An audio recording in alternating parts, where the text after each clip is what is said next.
The Joe Rogan Experience podcast starts the same way every fucking time, and that shit's boring. I'm tired of doing it this way, Brian. Give me some music. Want buddy. me to trip you out? Give me some music. Just a little bit of music. Just a little piano. Just a little something. We're brought to you by a lot of things. Today, we're brought to you by DeathSquad.tv. DeathSquad.tv is the official Death Squad website where you could buy all of Brian Redban's trippy cat t-shirts. I don't know. People ask me, what is the deal with, why does Death Squad associated with a cat? I'll tell you why, because I got a crazy fucking employee. I don't know what's wrong with this kid. He's got issues. He draws cats with Charlie Chaplin mustaches on that are loaded up with dynamite. Look at this. That's the logo. What does that mean? That doesn't mean anything, but it means something. And the new one is even freakier. All of them are available at DeathSquad.tv. All the money goes to Brian's podcast network and to keep this studio going and just to keep everything fresh and funky, folks. So you know that if you buy a DeathSquad.tv shirt, your money does not go to evil corporations. Yeah. Right, Brian? Yeah, and come see us in Columbus, Ohio. Yeah, Columbus, Ohio was it November 11th? November 10th. November 10th. Columbus, go to DeathSquad.tv and all the information is available up there and you can go check those bitches out. Go to higher-primate.com if you want to buy some t-shirts, but I think I'm out. It's all monkeys and mushrooms. Yeah, I'm a grown man. I'm a grown man, and I have a t-shirt company with mushrooms and monkeys. Yeah. I wore my Higher Primate shirt the other day. Yes, you did. Nothing's wrong with monkeys. Nothing's wrong with monkeys or mushrooms. Yeah. Or cats. It's I'm a silly person, folks. All right. We are also brought to you by Onnit.com, makers of Alpha Brain, Shroom Tech Immune, Shroom Tech Sport, all the different nootropics that we carry. If you don't know what a nootropic is, it's essentially vitamins that enhance your brain function. It's all things that have been shown in various studies to give you some sort of a cognitive boost. And it's nothing like Rain Man-ish, and it's nothing like that Bradley Cooper movie, which is coming. For sure, they're going to figure that out eventually. They're going to come up with a pill. It's going to make you a super genius. But for now, it will enhance the way your brain works. It's all fascinating stuff. Different people's bodies react different ways. No one's trying to rip you off. So we have a 100% money-back guarantee on the first order of 30 pills. You don't have to return the product. You just say, look, this shit didn't do anything for me. And then we give you your money back. Nobody's trying to rip you off. We're just trying to sell you the best shit. And it's all stuff that I used way before I had anything to do with Onnit. And we continue that same thought process into our line of fitness equipment. So the kettlebells that we sell, they're all Troy kettlebells. They are the best kettlebells you can get. They're perfect. They will last your lifetime. They are not cheap. But we're essentially sending cannonballs through the fucking mail. Giant cannonballs with handles on them.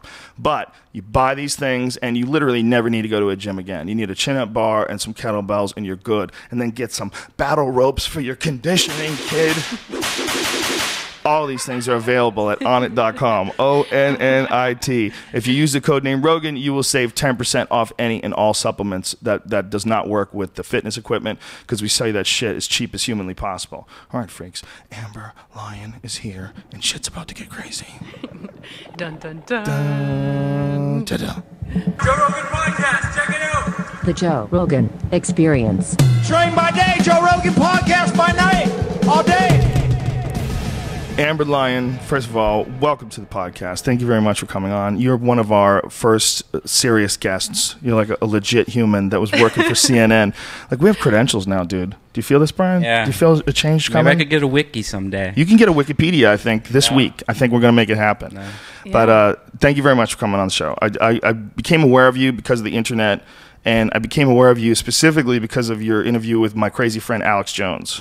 Oh, yeah, Alex. I love Alex Jones. Alex was great. He had me on to talk about, I mean, this is a topic I'm discussing that is difficult to get people to have you on to talk about it because they... Yeah, not Alex, though. No, not Alex He's at all. fucking psyched. We found more corruption. I can't believe this. Yeah. The insanity of it all. You have to love his passion. Oh, yeah, I love him. He's a good friend of mine. I love him. Yeah, he is so passionate, Yeah. and when you follow your passion, success will follow, and that's happened with Alex. He's so passionate that people think it's fake. They think that like he's like some sort of a CIA plant, and he's like living this lie of it's like the idea of putting out. I almost wish it was fake though, because like I always tell him every time I hang out with him, like you stress me out, aren't you stressed? like I feel bad for him, like he can't calm down. He's always he's intense when he's eating hot dogs. Yeah. Like he's like, I don't need another those fucking hot dogs, man. Where's she going with those hot dogs?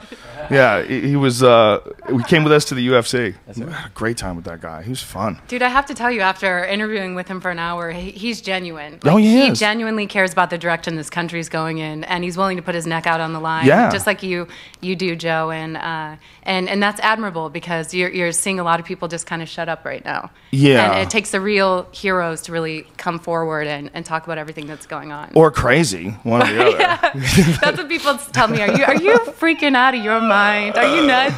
For folks who don't know the story, the story that I got from the Alex Jones show is, and this is a subject that I have been really curious about, why this wasn't receiving any mainstream coverage, when we would see all this coverage of what was going on in Syria, and all this coverage is going on in Egypt and in Libya, but no, we never saw anything on Bahrain. And I saw some horrific videos that I found online of just the military assassinating assassinating different people that were protesting. And you look at the video and you're like, how is this not huge? How is this not all over the news every day? How are we not, imposing sanctions on this country? How are we not, speaking out against this horrific show of just, it was just horrifying to watch.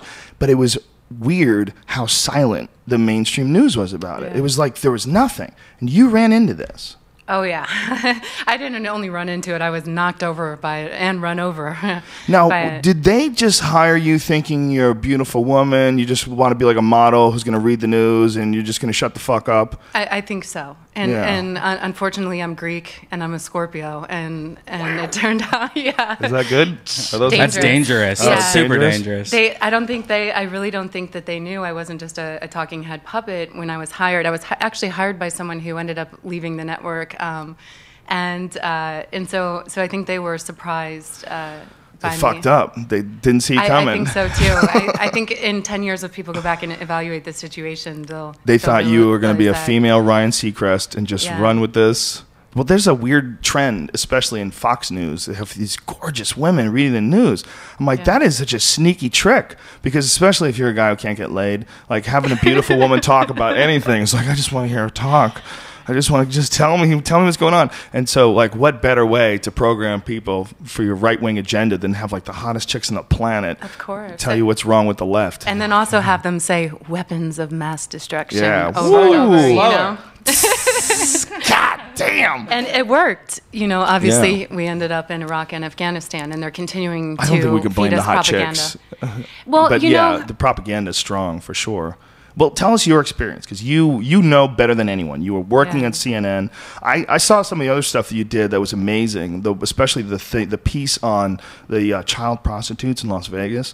I mean, you watched that? Yes, I Oh, did. thank you. It was hard. I felt for that mom. It was so horrible. Seeing that mom holding one baby, talking about her other baby who's now 13 and is just running around as a prostitute. It was insane. It was insane to watch. So I know you did serious work for them, and that was some really deep shit, and it was a long piece. What is it like to go from that to just running into this wall and this one particular subject that set you off, this Bahrain issue?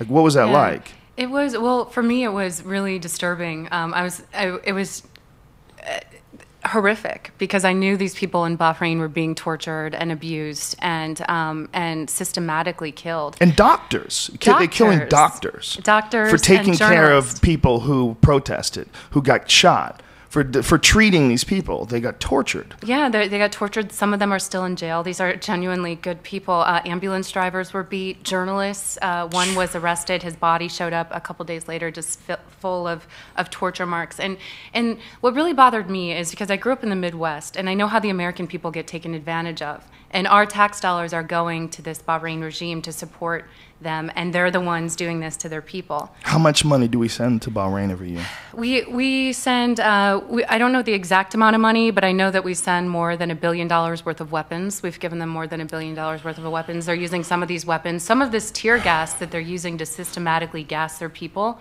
which they are doing. They're taking weapons that they're allowed to use, which is tear gas and birdshot, and instead of using those for crowd control, they're using those to systematically kill their people and gas them. And this is being made in Pennsylvania. So they're killing them with tear gas. Yeah, they're because it's UN approved, so they're literally dropping tear gas on these villages every single day, all day long and night. And Physicians for Human Rights, a Nobel Peace Prize winning organization, has been trying to raise hell about this because it's tearing up these people's lungs. People who are asthmatic are dying, elderly are dying, they're suffocating in their homes, and they're misusing this gas. And it's a very systematic way that they're doing it. People are having miscarriages, women. Some of these doctors are now connecting it to the tear gas. So this is something that needs to be talked about urgently, because these people, as I speak right now, they're being gassed. How many people have died from this so far? Is it known? So far, they don't know because they can't 100%, say you were gassed and a couple days later you die because you have respiratory issues. You can't 100% connect it to the gas.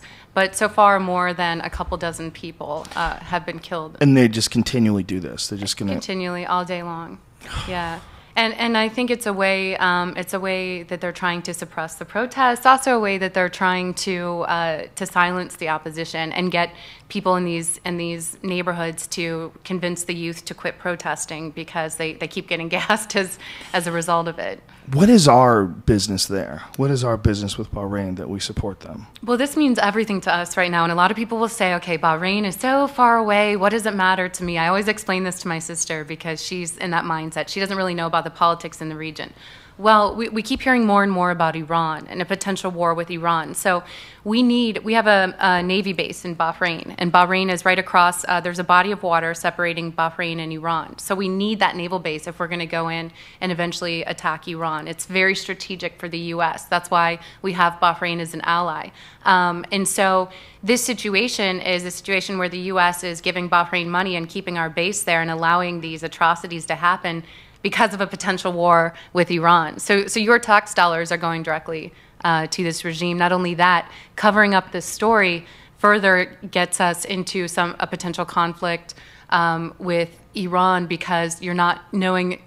We're demonizing people who we want to attack, and then we're praising people who we want to keep as our allies. Who we really probably should be attacking. Exactly. If people if knew, you really wanted to stop atrocities in the world, you wouldn't be looking at Iran. You would be looking at fucking Bahrain. Exactly. We were detained violently there. We were thrown on the ground. We had machine guns pointed at our heads, and they tried to erase all of our video. And this was about a 10 minutes drive from the naval base where 15,000 Americans are living.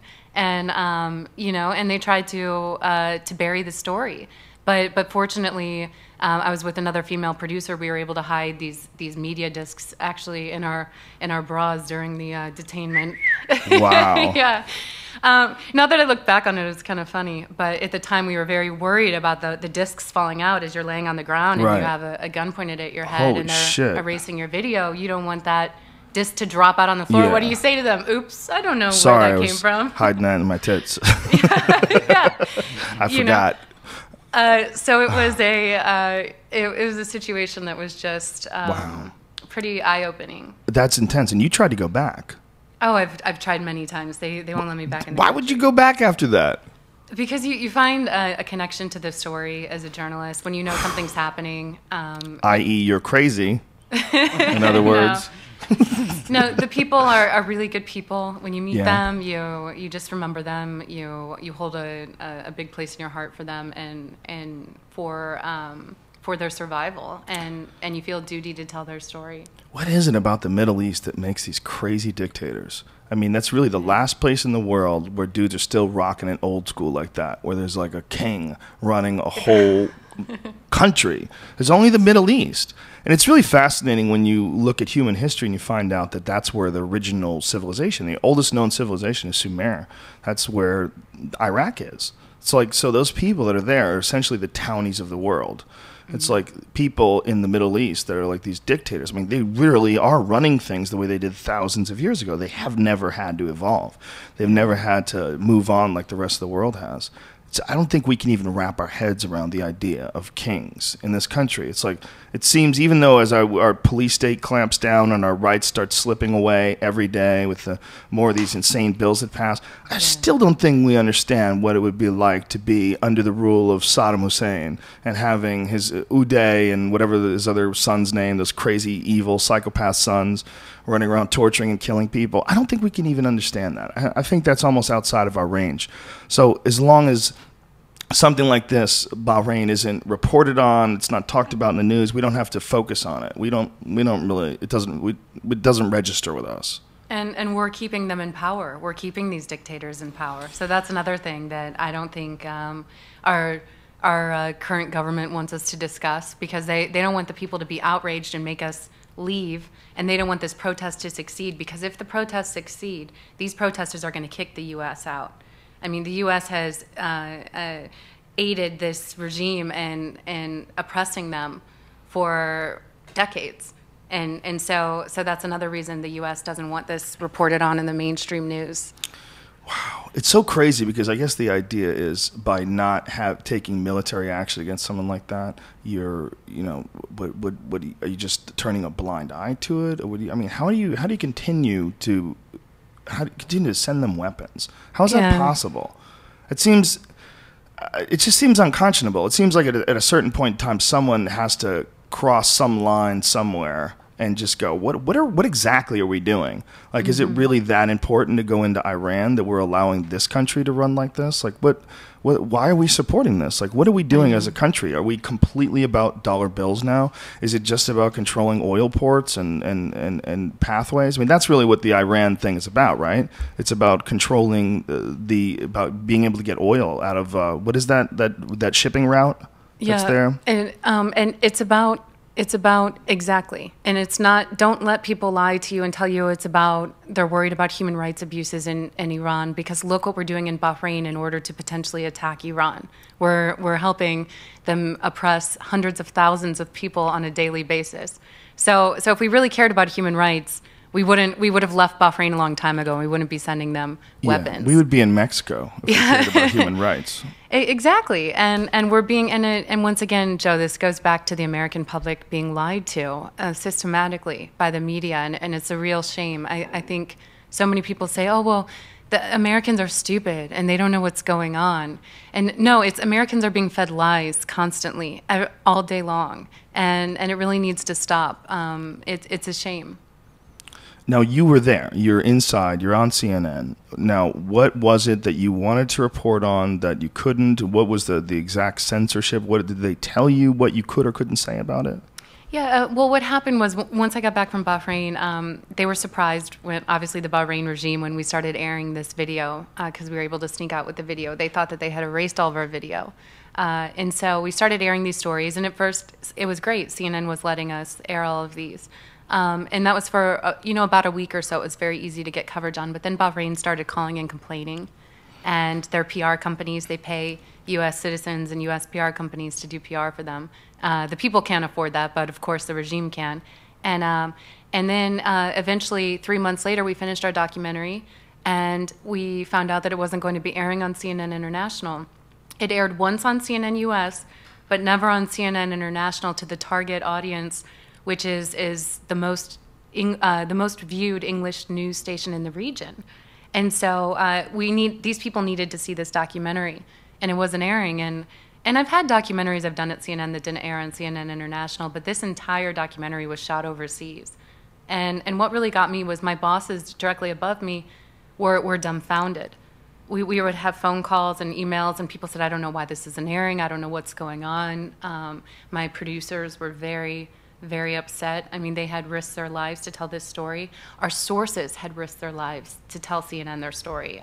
One guy who worked for Doctors Without Borders, his house was burnt down after he talked with us. And yeah, I mean, and our main source in the documentary, he's in prison right now. His mom just died yesterday, and he didn't even get to say goodbye to her. Nabil Rajab, he's in prison for the next 3 years. And he's a peace activist who has a picture of Gandhi on his cell phone. And so all of these sources that helped us film this documentary were punished and harassed for helping CNN. And so we still couldn't believe why they hadn't aired it on CNN International. And so I kept getting people writing me and calling me and telling me, you need to look into this. There's something going on here. It's a much bigger story. And seeing as how I don't have a family and, I'm not tied down to a retirement plan, or I really could give a crap about the money, I started looking into it and realizing that Bahrain's actually a paying customer at CNN. They are literally paying the network for programming. Journalistically, I don't know if a lot of people out there listening know about journalistic ethics, but we're supposed to be watchdogs on government. We are not supposed to accept money from them. Not only accepting money, okay, that's different. If you accept money and you air a commercial, but they're actually airing hour-long programs on CNN paid for by the Bahrain regime. Not only Bahrain, we're talking Georgia, Kazakhstan, and other regimes. And this has been going on for decades. And it bothers me because people are being lied to. So it's just paid propaganda. They're a programming unit for propaganda. So instead of being the news, they're select pieces of information that these governments want Americans and whoever watches CNN to see. So they pay them for it. Yeah, they pay them. Is that legal? Well, journalistically, it's. I would, if there were journalist police, I would arrest them. But it is legal. But is it right? Because when they air some of these programs, Joe, they don't let the viewers know that that's paid for by the government. Right. When you watch like one of those wacky fake talk shows where they're selling a blender, they have to tell you this is a paid infomercial. They have to tell you. When this blender guy's in his talk show showing how you make cucumbers slice real easy and stuff, they have to tell you. Why don't they have to tell you that on CNN? That seems way more important than the fucking blender. Well, exactly, because it's shaping our foreign policy. I mean, they're feeding the American public this propaganda so that they think everything's rosy and happy in Bahrain, when really the situation there is horrific. And if you look at one of these programs, you can YouTube it. It's called I List Bahrain. They have their host, Richard Quest. They have him live at the racetrack for a week in Bahrain talking about how wonderful the country is and how progressive it is. Whoa. And he interviews the crown prince and calls him a reformer. And this is the same crown prince who was in power when troops shot and killed in broad daylight. These tanks just shot out into a crowd of protesters and just killed them in broad daylight. This is the prince that 2 years earlier CNN was telling the public was great, was progressive, a reformer. And it's not fair to the public when you watch these. The disclosures are so minimal, or they're not even there. If you go and YouTube the videos, it's not fair to not only CNN's journalists, to our sources, but to the people watching. Because they don't know they're getting propaganda. So this has been going on for decades. Decades. So for decades, we haven't had real news. We've had a mixture of some real news and some bullshit that's paid for by other countries. Yes. Whoa. And we wonder why we end up in Iraq and Afghanistan and these conflicts, And this it is. We're seeing it now, yeah. Leaders are striving to meet international expectations for a high-profile football tournament. Europe's second largest country is the focus of this. If you look up, list. The Ukraine. I mean, they're letting the Ukraine pay. Look up I List Bahrain commercial, and you can watch the whole commercial, and you'll see not once in the commercial that's like progressive, fabulous, new. This week we're talking about Bahrain. It never says in the commercial that this is paid for by Bahrain, and so that's not fair to the people. It's not fair to viewers. No, it's just beyond creepy. How big is Bahrain? Bahrain is about the size. Bahrain is small. It's about the size of San Francisco, population-wise. You can't say Bahrain every time, right? You gotta eventually gotta say Bahrain. Bahrain, okay. You know what I mean? It's like one of those words. Like if you commit to saying it correctly every time, how do you spell it? Seems like a lot of effort. Bahrain, and also you can see a video of these protests. They're insane. You watch them and you just see miles of people protesting, and then you really realize this is a true revolution they're trying to have there, but it's being oppressed by the United States. Because, if the people get in power, they're going to kick the U.S. out. They're very upset because the U.S. has kept the regime in power for so long. So we're helping this creepy fuck by giving him $1 billion worth of weapons. Yep. He's tear gassing people to death. Oh, yeah. Wow. And not only that, they're systematically getting it off the news in the U.S. as what happened to me. It became nearly impossible to cut through the red tape to cover this is really disturbing if you had any hope whatsoever that we were going to avoid some sort of conflict with Iran, because it seems like that is just they are dead set on it. That's why another reason I came forward urgently, because this is about much more than Bahrain, and the systematic cover-up of what's happening in Bahrain only tells you what's potentially going to happen in the future and in the near future, and that's an attack on Iran, or potentially some people, if you go to the far side, who have really analyzed this, could say this could potentially become World War III. Jesus Christ. And it's all just to control oil, right? I mean, is that what it's about? I mean, it's just to control oil, and it's just, this is the way they've always done it, so they're going to continue to do it this way, even though now people are paying attention finally for the first time in human history.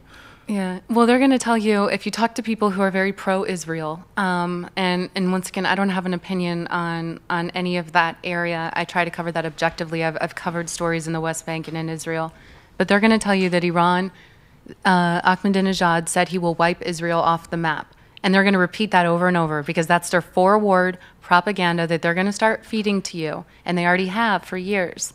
And actually, if you go back to that speech that they're referring to, Ahmadinejad never said that. It was mistranslated. But instead, they rolled with that, and the U.S. media has continued to roll with that. Watch Aaron Burnett's show. Yeah, I've seen the original when it's translated correctly. It's a totally different meaning. It wasn't that but it wasn't nice, but it wasn't the same thing. Exactly. Yeah. I think it was in response to, if Israel attacked Iran, we would wipe them off the map or something along those lines, wasn't it? It was more of a saying that they want the regime out of Israel. They want that government out. It was more rhetoric than physically, like we want to go in and murder you all and kill you. It was more, we want you to be kicked out of office. So we sort of have equated it to like Khrushchev banging his heel, saying we will bury you. That sort of a thing. That's like, so we've decided to run with that as the big threat. Yep, exactly. And they say if Iran gets a nuke, they're going to send it right in and wipe Israel off the map. So that's what they're trying to use that for. And everyone needs to pay attention. It is propaganda. It is forward. It's just like weapons of mass destruction. I see them now. Now that I've been inside, I know how they start feeding propaganda. And this is exactly what they're doing with saying, well, Iran's going to wipe Israel off the map. So we need to go in and attack. And guys, I mean, this could potentially get us into a conflict with much more permanent and damning implications than Iraq and Afghanistan ever were. Yeah, it seems like this would be huge. This would be much bigger if we actually went into Iran. It's another level of civilization above what was going on in Afghanistan and in Iraq, and there's no reason for it. It doesn't make any sense, and there's no way the rest of the world is going to tolerate it. It's going to be chaos. Yeah, we have Russia and China to worry about as well if we go in. Yeah. And Lord knows what could happen from there. I just hope that the American people realize that they are being fed propaganda with the Iran situation now, and the same people behind Iraq, same forces, are behind this push to get us in Iran. Did you see, of course you did, but what did you think when you saw the Netanyahu cartoon? When he was explaining with his fucking Wile E. Coyote bomb. You know what? I wanted to laugh, but it was so sad, because I just see the logic, the lack of logic, and how they're actually able to get that to work. Well, it was crazy. It was like, he's just saying, okay, you guys are children, so I'm going to draw you a child's cartoon. And see, I can't explain to you this. I'm going to show you on the fake bomb. That no one's ever seen a bomb that looks like that. That's a bomb from a cartoon. I mean, it's so weird that they chose that image for this like really ridiculous propaganda.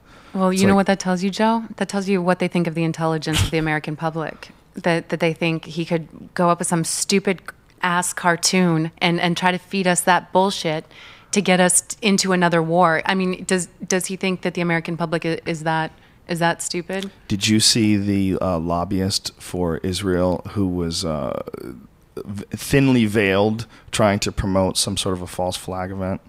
He was talking about what we need to do. We need to have a green light to start our war with Iran. And it's just like, we needed Pearl Harbor to happen for us to attack Japan. Yeah. We needed the Gulf of Tonkin. He used the Gulf of Tonkin, which is a known false flag event. I mean, it's been proven that the Gulf of Tonkin, the whole thing was just a big fake story in order to get people to be excited about going to war in Korea or in Vietnam. And he was talking about that as if it was like some sort of an actual historical event. Yeah. Like to bring it up like that in 2012, it's you have to either plead extreme ignorance or you've got to say that this is a thinly veiled statement that we need another false flag event because we're going to go into Iran no matter what. So let's just pretend Iran tried to blow something up and go fuck them up. And they did try to do that in 2007. And perhaps the most hunted whistleblower is not Julian Assange. It's a woman named Gwyneth Todd who worked for in the administration. She was an advisor to the military, and she actually blew the whistle on a 2007 false flag event where they were going to try to do exactly that. That was Bush's last thing before getting out of office. They wanted to take out Iran, and she blew the whistle and potentially saved thousands of lives. Now she's in Australia hiding.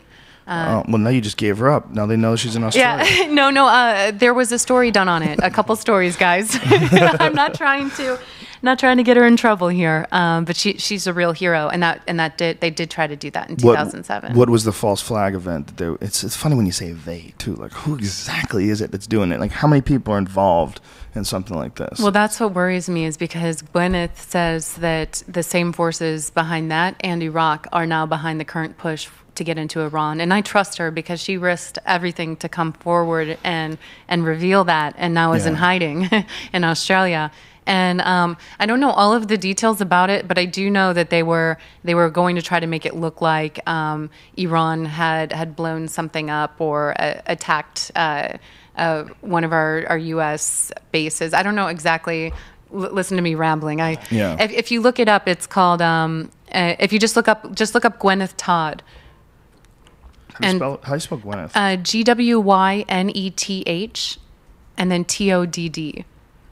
It won't even let me. It just says, "Do you mean Paltrow?" Yeah. That's what it says. Do you mean? Of course, that's what would come up. Google's trying to fucking. Yeah.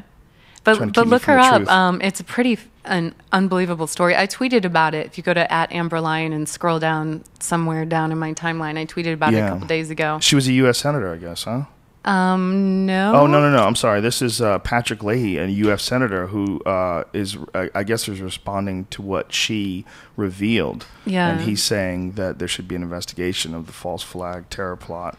Yeah, and it was huge. I mean, this was, they were going to try to start a war with Iran with this. And this was the U.S. making up lies. And one thing they were going to do is use these protesters in Bahrain and make them also look like terrorists in this attack had it succeeded. And it would have worked because most people haven't been to Bahrain. They don't know if these people are extremists or terrorists. How did we get to be such a nation of cunts? What went wrong with us? Because that's not what the American people, if you talk to the average American person, they think of what is America? Well, America's about freedom. We're about carving your own path. We're about how did we get to be this nation of people that are led by these really evil corporations? I mean, that's essentially what the military is.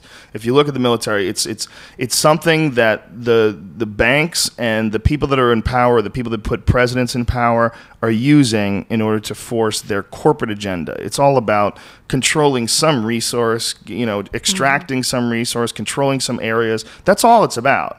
Has nothing, like, whenever they call it defense, it's so offensive. Because, like, what are you defending us against? You're out there fucking people up. Like, it almost has nothing to do with defense. It has everything to do with offense. If you say the best defense is a good offense, well, then I guess maybe you can call it defense. But it's not what we think of ourselves. We don't think of ourselves as this horrific force that's destroying, parts of the world in order to control its resources. We don't think about that at all. We think of ourselves. Most people like to think of America as a fucking eagle or something. We like to think of ourselves as proud people who can come here and anybody can make it, and there's no caste system here, and you can really work hard and get ahead. And how the fuck did we become this nation run by assholes? It's just it's weird. I know, and it's weird when you wake up at that moment and realize, oh my God, you've been lied to almost all of your life about certain things that are happening in this country. Is it just that we have too much power? There's too many American military bases? There's too many areas we control? Is that what it is? Is it we're just too greedy with it? I don't know exactly what's behind this, but I do know that, I mean, if you look at NDAA and things that have happened just in my career over the past decade, I covered the oil spill, I've covered the nuclear industry, all the wars, and really getting into it, the more I analyze it, the more I think we've really lost control of the country, the people have.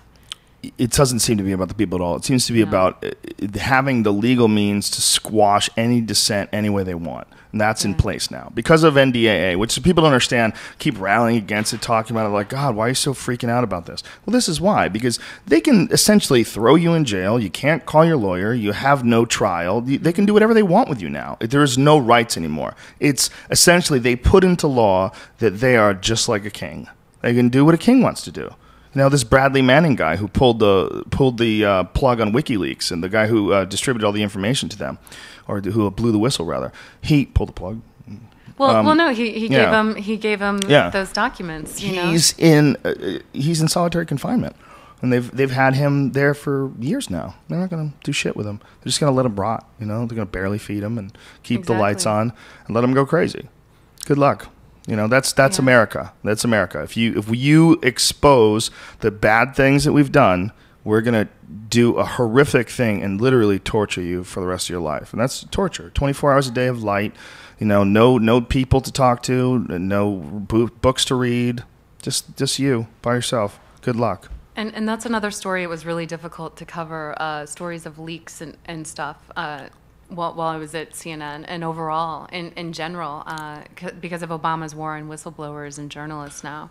Isn't that amazing? When you think of Obama, you think of a guy that everybody thinks of as this really progressive guy. Well, he's a socialist even. He's a guy who's had a single mom and was raised in a very, very moderate family, didn't have money, really made his own way, very intelligent guy, made it through Harvard. And here he is doing some of the worst shit to the Constitution, to the principles this country is founded on that has ever happened in our lifetime. And this guy's doing it. And this guy is going after whistleblowers in a way that even Bush didn't. Mm-hmm. And journalists. Right now he's been subpoenaing journalists for their sources, and he's gone after more journalists and whistleblowers than any other president in history, and including one journalist, James Risen of the New York Times, a Pulitzer Prize winning journalist. He's gone after him with subpoenas to try to get him to reveal information about his sources. As journalists, we don't give up our sources. I mean, that's the number one rule. So in effect, he's turned journalism into a criminal behavior and turned us into criminals. And that's for me, it's terrifying, because if someone comes to me and leaks a document that's vital to the public good that we need to know about in order to fix our government, then I become a target too, because they come after me. And NDAA, that's another fear. They have a fear it will be used against journalists, because because we're not giving up our sources, they will consider us to be aiding terrorists or terrorism, and lock us up as well. And I think there's a lot of fear amongst the investigative reporters and investigative reporting community that this could happen under NDAA.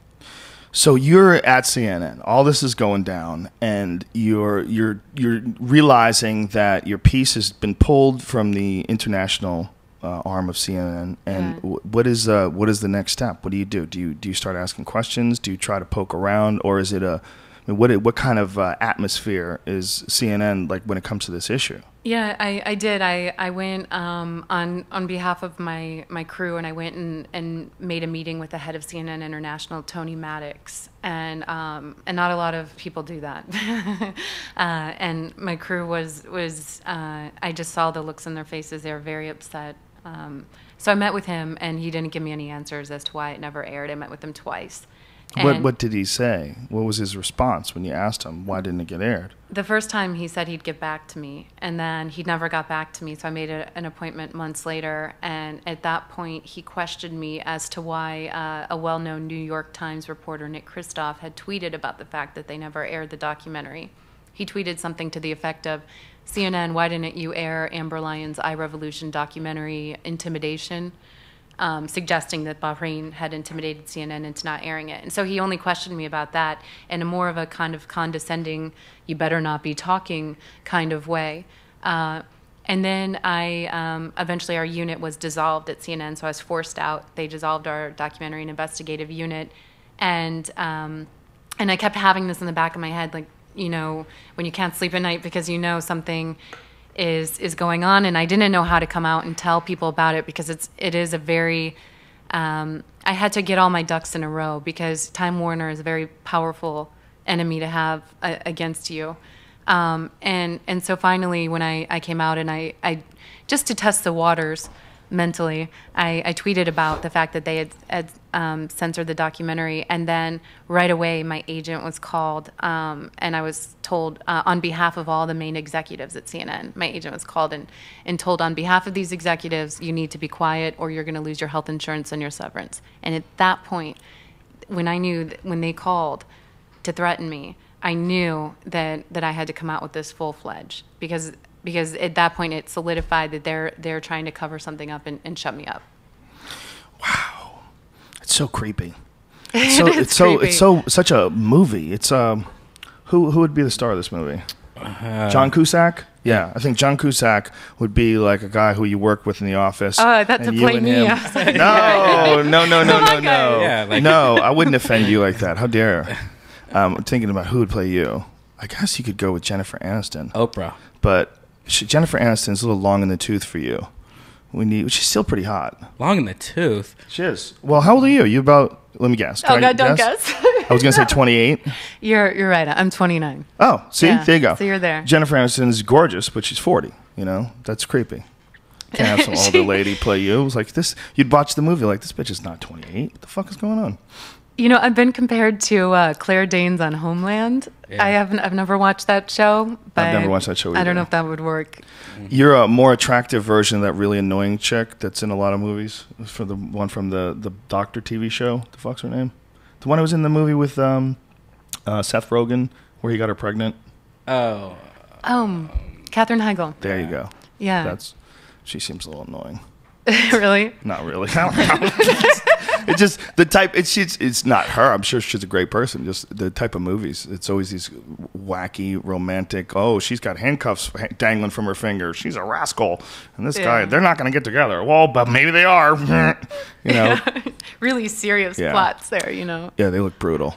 Have you ever worked with the Vice guys before, or like Vice.com? I am a fan of their work. I like the stuff that they do. I like their style of reporting. It's very candid. That's been one of the suggestions that keeps coming up over and over on Twitter. People are like, you got to get Amber together with the Vice guys because they can sneak you back in there. They don't give a fuck. They'll drop you from an airplane in a parachute into Bahrain. Yep.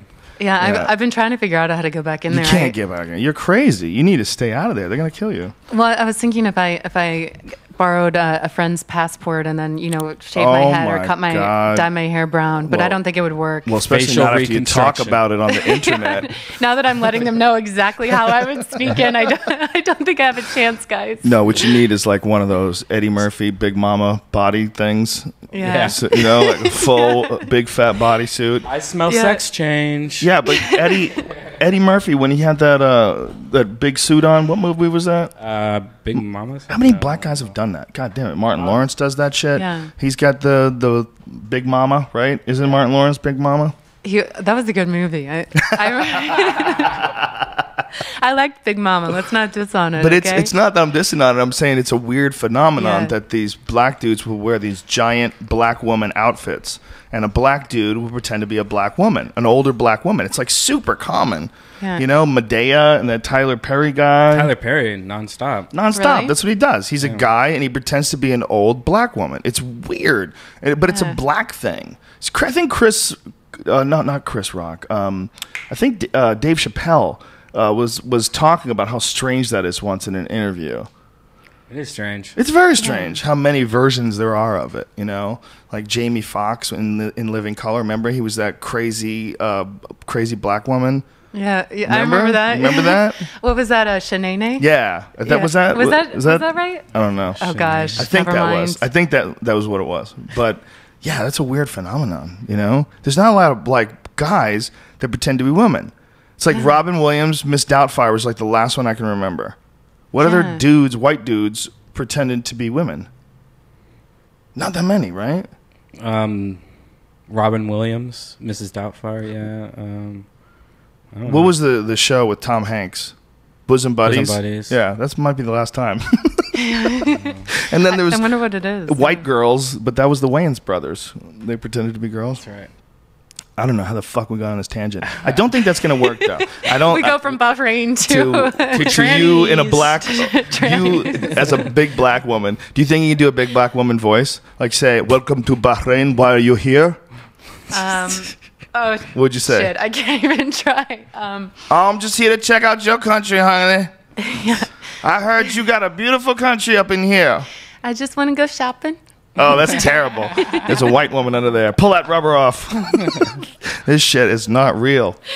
I speak Spanish, so my impersonations always somehow end up becoming Spanish. Well, then you should pretend that you don't speak English. I bet they don't speak Spanish. I bet, you know, you could fucking fudge your way through the whole experience. Sí, there you por go. supuesto. There you go. She doesn't have a voice like the way she looks. Do you find that knowing Spanish, you realize how perverted all the Mexicans here in LA are? Oh my God, I have the best story about that. Not only that, so I grew up in the Midwest, so the middle of the country where no one speaks Spanish. St. Louis, Missouri. And so I was at a restaurant there where a lot of the staff speaks Spanish very loudly because I know no one in St. Louis knows Spanish. And one time I'm sitting there and I'm ordering food and I hear the guys talking about my body and breasts and everything else and clearly understand it. And toward the end, I let them go on for a couple minutes. And toward the end, I turned to them and I said, qué triste que tienes una perga pequeña, which really means how sad that you have a small penis. Yeah. And they laughed so hard. They were throwing stuff around the room. And I really got them. And that's kind of the way I do it. Like if I hear something, I'll turn and I'll just say that kind of sly to them. And then they get a laugh out of it. And then maybe know in the future that people speak their language. Yeah. Especially Spanish. That's a pretty common one. Yeah. Oh, yeah. That's one of the most common second languages ever, Totally. right? Totally. Yeah, it's got to be a weird thing to be able to just yell shit out and nobody understands what you're saying, you know? Yeah, my ex-girlfriend, she could speak, and she would tell me, like, all the time, like, that person just said I had nice tits while we were walking by him, but she learned after a while she wouldn't tell me until, like, minutes later, because I kept on getting pissed. I'd be like, what the fuck, you know, dude? And you try to get all aggro? No, I just become an asshole. Like, I'm going to do something. I'm going to say something. Yeah, it's almost like they're doing it on the internet. Yeah. You know, like they're doing it anonymously. Yeah. They think they're just getting away with it. And it's not even really, it's actually the opposite of doing it on the internet because it's only for them. You know, it doesn't even reach you. Mm-hmm. It's like them saying something cunty about you, but you can't even read it. Yeah. You see my George Washington picture? George Washington with a Terminator gun? Halo gun. What is that about? This artist on Etsy just makes all these like presidents like in like crazy situations, like riding horses and unicorns and tigers and stuff. It's fascinating that when you go back to the Constitution and when you go back to these guys that were originally starting off this country, and they kind of saw the shit coming. It's really amazing. Yeah. When you really look at like the obvious patterns of corruption that people in power seem to follow over and over and over again, those guys all saw it coming. They all saw it coming. They had provisions. They had it set up. So you're supposed to protect people from that as much as possible. You're not supposed to use the military to control civil unrest. You're not supposed to use the army on its U.S. citizens. All that was changed by NDAA. And that's another thing that a lot of people don't know. You're allowed to use the military now. The military can come in, the army against U.S. citizens. That's crazy. The whole country can be declared a battlefield. Yeah, and that only you only know what I mean if they're going to all of these lengths to create the ability to do that. What's in store when it comes to dissent? You know, I mean, did you see the photos out of Anaheim? Yes. Of all the police dressed in I was with there camouflage. You see the Walmart one the other day? They No. had like the sound canyons and everything like that at a Walmart protest. There's a protest? Yeah, I'll find it. Find it. Yeah. The Anaheim thing was weird because there was a media blackout about it, and it was really ugly. Watching people wearing full military gear with camo, desert camo, walking through the streets is really unsettling. Because first of all, why are they wearing fucking camo? You know, are you hiding? Are you pretending we're in Iraq? Are you reminding me that these people are trained killers that go to Iraq and now I'm the enemy? Is that what this is supposed to be? Am I supposed to feel unpatriotic for not giving in to what's going on here? A cop shot a kid in the back and people are freaking out. Everybody should be freaking out. Obviously some horrible thing happened. Everybody should be freaking out, including these people that are holding these guns, including these people wearing camo with body armor. You should be freaking out too, because this is all America. This is all part of your community, and someone who is in a position of power made a horrible mistake, and these people want justice. And you know what? They should get it. They should be able to feel safe. There's a terrible gap between the way people are in power, whether it's police officers, whether it's anybody that is in a position of power, and the people that get suppressed by those people. That gap is a really scary thing. And when a cop who is in a position of power shoots a kid, and then they see no repercussions, they see a completely different reaction than if the kid had shot the cop, everybody has a right to freak out. Because we are supposed to be equal in this country. And someone who is in a position of power clearly crossed all the legal lines. They clearly fucked up. They clearly violated the relationship between the person in power and the person they're supposed to be protecting. And to see people reacting, that's the way they chose to react, by sending in the military? Whoa, that's not how you're supposed to do it. You're supposed to do it by sitting down with the community and figuring out what we can do to make sure this never happens again, and to make sure that the person who did this never has the opportunity to do this again. Whether it's put him in jail, whether it's take him out of office, fire them instantly and put him in jail, whatever it is, whatever the courts deem the correct action. But you have to have justice. You have to have justice for everybody. It can't just be for people who can afford it. It can't just be for people in power. It can't just be. We're in a weird place now. Yeah. It's a weird place. What is this? This is the Walmart photos. But check out these. Like that's one of those sound. Oh, an LRAD device. Yeah. Mm-hmm. Now what happened? And they have, look at that. That's just look for how they're protest. dressed. I mean, it looks like something out of Judge Dredd. I just, you know what that is? That's intimidation. See those people? They're not armed. They're not. Look at that older man. It's an intimidation tactic. I saw that when I was covering the protests in Anaheim. It's a way to try to make people scared to dissent. So it's not that they're anticipating that they're going to need all that armor. They're only doing that because they want everybody to freak out that the stormtroopers are here. And you're starting to see that. We saw it at the Republican National Convention. You're starting to see that all over the country, and that's what worries me as a journalist. Anaheim was, that guy, Manuel Diaz, was shot in broad daylight, so people were obviously upset. And I remember being there, and we were in the middle of the road at a march, and I looked over my shoulder, and I saw the trucks coming down the street with police officers dressed in camo. And it's almost like everything just came to a stop. Even the protesters, everyone could not believe what they were seeing, that these officers were dressed like that for unarmed children and women and men who were protesting. And, I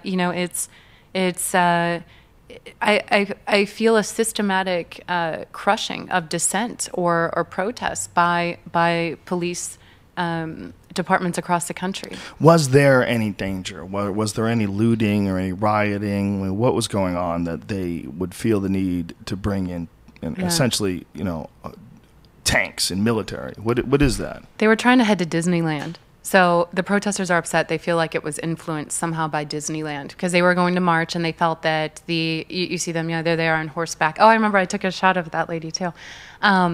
And so they literally made it impossible for the protesters to march. Look, that's what I saw when I was walking down the street shooting photographs, and I couldn't believe it. Horses, dudes on horses. Yeah, and look, they're carrying bokens in their hands. Those are wooden Japanese swords to hit people with. See that officer there? Not only that, they were firing beanbag rounds and tear gas. The horses have eye goggles on. And right there, that's at the intersection, and they wanted to go down that intersection and turn and head to Disneyland to protest because they felt soldiers with fucking machine guns. I have another video. Look up Tim Pool and Amber Lyon shot at by Anaheim police, because we were trying to cover this, Joe, and the police, we had noticed, kept setting up walls to keep us behind the police officers as we were covering it, so we wouldn't be there with the people to see how they were being treated, also to see how they were being shot with these non-lethal rounds. And at one point, I was actually fired on by the Anaheim Police Department with less lethal rounds, but I was clearly standing in a busy street, and they knew, here we are. I can see something, I can see camera men over across the street. So we're in a busy street, and there I am right there. And that guy yells, fucking pigs. And then listen now.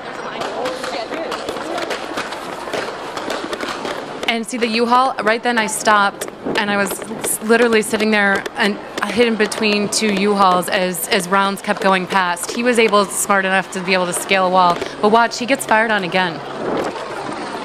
By the way, those bullets, they're non-lethal. They can take your eye out easily. Yeah, if they hit you in the eye, you're dead. Not only that, if they hit you in the ribs, and your ribs go into your heart, it can kill you. If it hits you in the neck, and in the head, it can crack your skull. I've seen it happen overseas. Wow.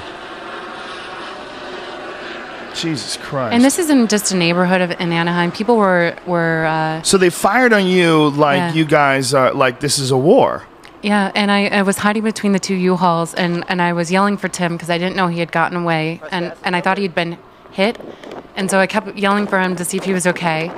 And then, and look, he's running now because they're just shooting down the streets. I mean, these poor people living in this neighborhood.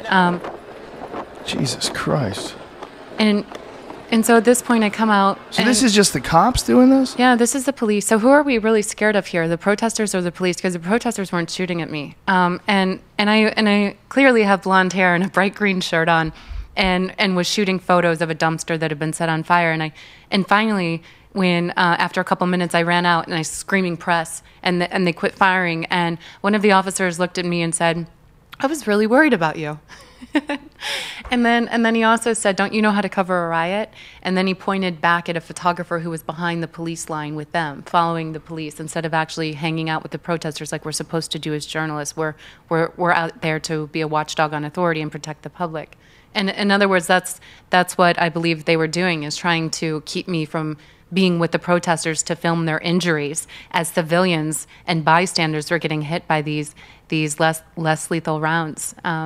And that's pretty scary because they're trying to oppress not only these voices of dissent, but journalism and journalists. How is that possible that the system of government that we have, that the people that are in power are slowly tightening things down on us in the same age as the information we're getting from the internet now, the same age of instant information, instant about anything, answers to any question, the distribution of information through social media, through podcasts and Twitter and Facebook. It's never been greater. The access to information is like so instant and so, but yet at the same time you have these crazy crackdowns, this crazy police state. It's almost like we're turning the light on a vampire and it's shrieking and reacting and showing us its true self. Like in these days gone by when we didn't have the access to information, when we didn't know what was going on during the Gulf of Tonkin, we didn't know what was going on during who knows how many different United States ventures overseas. When we didn't know, we had a different impression of ourselves. We had a different impression of the whole system of government that we operated under. Is it that, or is it things are getting worse? Is it that, or we really do have crooks in office and they are acting differently than Jimmy Carter would have or Bill Clinton would have? I mean, is that what's going on? I think that it's a little bit of both. I think that it's surprising law enforcement that, oh my gosh, wait a minute, I can't just shoot at someone. Now the video is going to go on YouTube and people will know forever that I did this. So thank goodness for social media. It's making a lot of this stuff What irrelevant. happened with this video? These cops shooting at you? People picked it up. RT picked it up. People criticize RT, but RT at least is covering what's happening in this country. And Why do people criticize RT?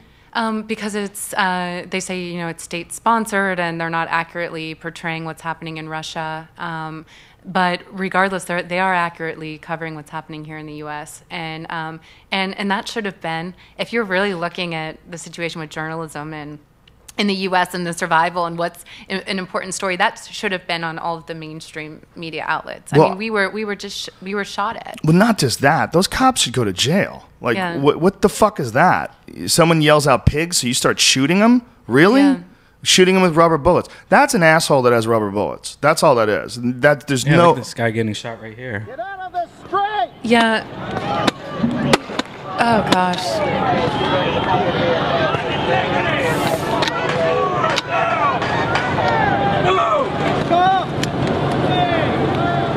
Back up your car! And right now he's loading a shotgun with those are beanbag rounds. It's essentially a lead. This is maintain your line. And look at them. They're the majority of the community there is more than 53% Hispanic. The police force is about 24%. This is so hard to talk about. I get tongue-tied. I get baffled. I don't know what to say. It doesn't. It seems it's like a horrible scene in a movie. It doesn't seem real. You know, when you see this weird tightening down, this weird police state, this impending police state that just keeps getting bigger and bigger and worse. Fucking flaming dumpsters. I mean, this is a goddamn video game. Yeah, and these guys were they were walking down in rows, the police, just walking through these neighborhoods, and you would see people peering out their gates. They're looking just horrified as walls of police officers would just come through their neighborhoods and just start firing and going through dark alleyways and firing. There were many times I had to scream, "Press, see, look at that right now." They're just walking through these neighborhoods with their guns pointed. And these are elderly people, and right there is... What are those? Those are beanbag rounds, and then the red things are pepper balls. And what the pepper balls do, it's like a paintball, but filled with pepper spray, and it comes out, makes it hard to breathe. The beanbag rounds, those are what worry me, because those have a lead pellet wrapped around, a pillow wrapped around a lead pellet, and they can still tear open your skin. And like we were talking about earlier, if they hit you in the chest and your ribs were to break and pierce your heart, you could die, as well as it could crack your skull. It's killed people if it hits you in the neck. And that's why it's terrifying to be shot at like that. And you saw those people just standing in the street. And they're doing it like it's nothing. Just like it's nothing. And where they're shooting at that guy when he's just standing up holding his hands. That's fucking insane. That's insane. Yeah. A lot of pedestrians were hit or had to dodge bullets because they just came out to see what was happening. They saw a dumpster on fire and said, "What's going on?" And they would stand on the street corners and just look to see what was going on. They weren't even involved in a protest, and they were fired on. Is this how it's always been? It doesn't seem like it. It doesn't seem like that would have happened just a decade ago. Does it? Was this how it was? I mean, obviously they had to clamp down during the LA riots, but it seems like the LA riots was a far more violent protest. It was far crazier, and it was a huge racial divide. But even then, I don't remember seeing this. I don't remember seeing people just walking down streets, just firing indiscriminately into alleys and shooting at reporters, shooting at people that call them pigs. I mean, someone calls you a pig, you're allowed to shoot at them? Really? That's crazy. Yeah. And I think that, that has been, journalistically, a lot of us have been trying to analyze whether things have gotten worse or they haven't. And I've just noticed myself, I've been covering the protests for a year, I've noticed things getting worse as far as the garb that police are wearing, the video game-like intimidation tactics when they wear these ridiculous uniforms to a couple old people in front of Walmart. You saw that. This is systematically dangerous for this country because what it does is it instills fear in people, and it makes people scared sometimes to get out and protest. Not only that, it agitates people. Look at Anaheim. They were fine. They just had come out to get upset about Manuel Diaz, and then the police show up and start firing on them. I don't know if you saw the video of the police dog getting loose on the crowd. I did, yeah. Yeah, I mean, that's another hard one to watch. And yeah, they were and the cop said that it slipped. Yeah. It lost the leash. Whoops. Yeah. Sorry, I let the monster go. On women and children. Yeah. And they were walking with their guns and just firing on people in broad daylight. No. And what did the protesters do that started? Was there any violence at all that started this escalation? I think at first it started with the police dog getting loose on the crowd. Are you talking about just Anaheim specifically? Yeah, like what did Anaheim do? What did the protesters do that started this escalation? Well, what happened was first the police dog got released on the crowd, and then they were firing on women and children, and so that created a lot of anger. Then they went to City Hall to complain, and then the protesters didn't leave the front of City Hall. So that night, I think a couple rocks had been thrown, or I know a bottle at one point came right past my head and hit the ground. So I don't know, but I didn't see who threw it. But it did come from the crowd of protesters. So that could have been what agitated the situation. But at the same time, it seems fairly minimal for the way the escalation that you see in that video. Yeah, and right after a bottle or rocks were thrown, I mean, a wall of officers, when I say a wall of officers just started bam, bam, bam, bam into the crowd, and there were women and children. And look at this video. It's so crazy. He pulled up. Yeah. All 60s. So protest. crazy. It's just, I mean, I know that Obama can't have his finger on every trigger. He can't be the one that's calling for all of this. But it's so shocking for me after the idea that everybody kind of thought when this guy got into office that at least socially this was a change for the better. This was a guy who was obviously really intelligent, really like highly educated, thoughtful, a great speaker, young and vibrant. And this sort of represented hope, a black guy. He's the president. It just represented like this new breath of fresh air. Like finally we got this guy in the office. This is a fucking president. My whole life I've been waiting for this guy to be in the office. And then this shit happens. It's like it's crazy. It's the best evidence ever that the president doesn't really get to ever really be the president. That the president's just a puppet. And that's when I came to that realization, because I when I saw that everyone had called for change, and then when I saw not only that, but historically speaking, the Democratic Party has been more favorable toward journalism and journalists. And to see the way he's attacking systematically journalism with NDAA and with the subpoenas, and how things just really haven't changed. The only thing that's changed is we've had now our First Amendment rights taken away from us at an alarming rate. And it kind of makes you think you really have to stop and think you are not being an extremist in your views, and you're not out there to really logically put things together, put the pieces of this puzzle together, and realize that we don't have control of this country anymore. It is a nicely dressed dictatorship. That's what it's like. It's got a cute costume on.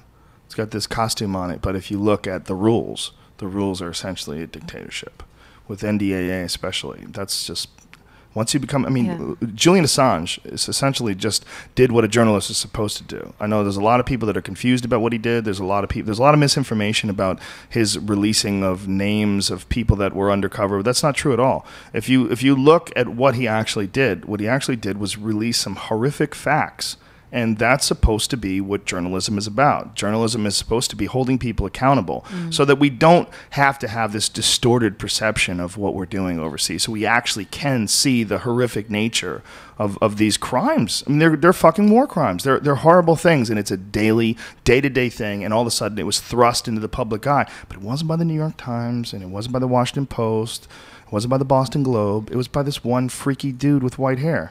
And so it was really easy to call this guy an enemy. It's really easy. And that's what they've got him labeled now. He's an enemy of the state.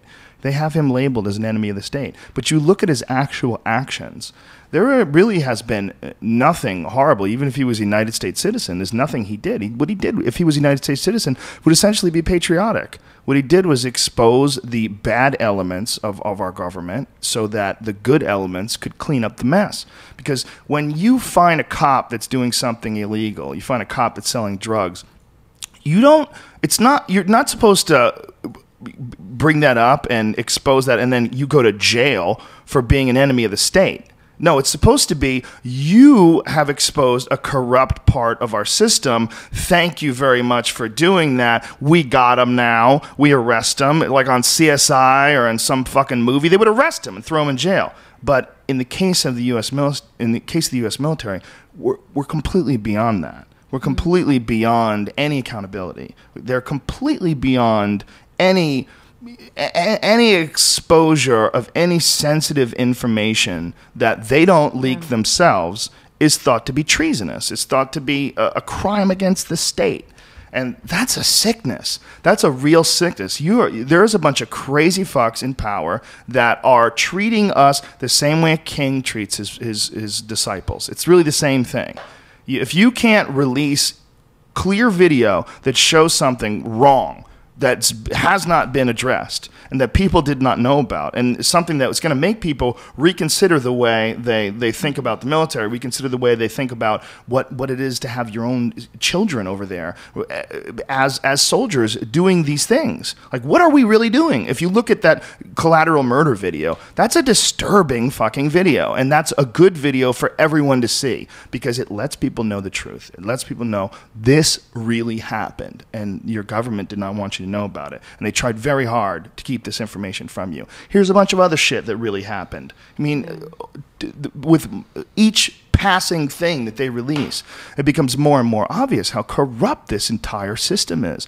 From lobbyists to special interest groups to being beholden to corporations to get into control, to controlling natural resources in different countries. It's a giant money grab. I mean, that's all it is. And anybody that steps in and tries to fuck the money grab up is a terrorist. Exactly, and that's what's so terrifying about NDAA, and that's what has journalists concerned and whistleblowers concerned. And I love, Joe, that you guys talk about whistleblowers and hold them in the light they should be, the light that should be shown on them, and that's that they're heroes. We need them. We need them to point out the broken parts of the machine so that we can fix those parts one by one and keep the machine going. Yes, the machine needs to be going. It's not like we want to overthrow the government. It's not. We just don't want it to be corrupt. It's amazing that is controversial. In 2012, with the amount of access to information that we have, we should have evolved much further as a civilization. If we had more whistleblowers, we would, because they'd be able to do what I've done with CNN, and I said that this isn't right. Look what they're doing. As a viewer, you should know when you're watching this, it's state-sponsored. It's just a little thing that will help enlighten some people. We need that information. It's power. And overall, overwhelmingly, Americans are amazing, positive people who are able to make a difference and would be horrified if they knew of some of the things that are happening in the military and in these corruptions. And that's why they're going to such great lengths to keep people from coming forward. But Amber, why do you hate America? Yeah. Why do you hate America? I know. Well, that scares me too. Do you ever hear that? Do you ever hear that kind of talk? Do you get that? I do, and I also get the. What was that? Something fell. Oh, geez, you guys are scaring Someone knock me now. on the door? I don't know. It's the government. All of a sudden, we all get arrested on video. That'd be awesome. Hopefully the cops are UFC fans. Yeah. Get them tickets if you don't shoot us.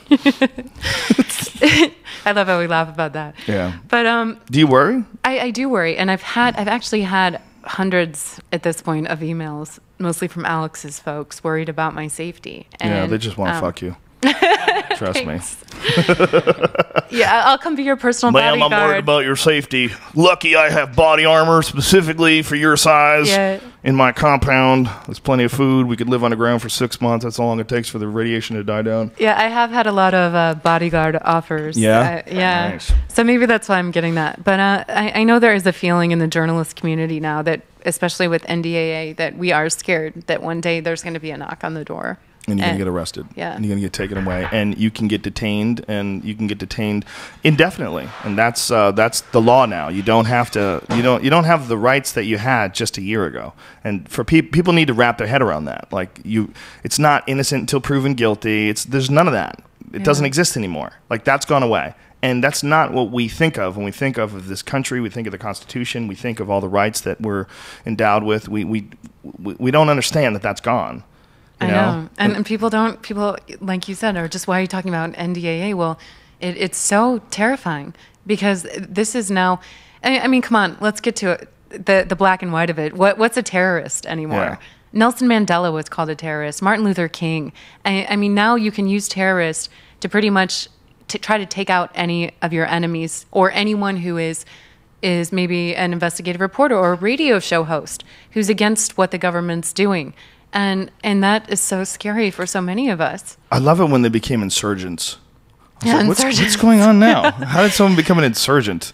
You know, you're not the enemy anymore. They're insurgents. They're doing battle with insurgents. Like, what is an insurgent? I don't even know. I'm a journalist. I don't even know what the hell it is. But it became sort of a word that was forced into the vernacular. It's like that. I never used that word insurgent my whole life. I went 39 plus years without using the word insurgent, and then all of a sudden it's just being tossed around on the news every day. And I'm like, where the fuck did that word come from? Never even heard of it before. It's just a cute way of saying, some dudes we're going to shoot, some people that are angry at us, the enemy, whatever it is. What else did you see that you thought was being censored or downplayed? How much of WikiLeaks was, how much of that was censored over there? Yeah, I mean, I don't even know how much I can. It's just, I feel like I could talk about all of this forever, but this is really one of the first times I'm talking about the WikiLeaks issue. But that was another hands-off kind of red tape story as well, and it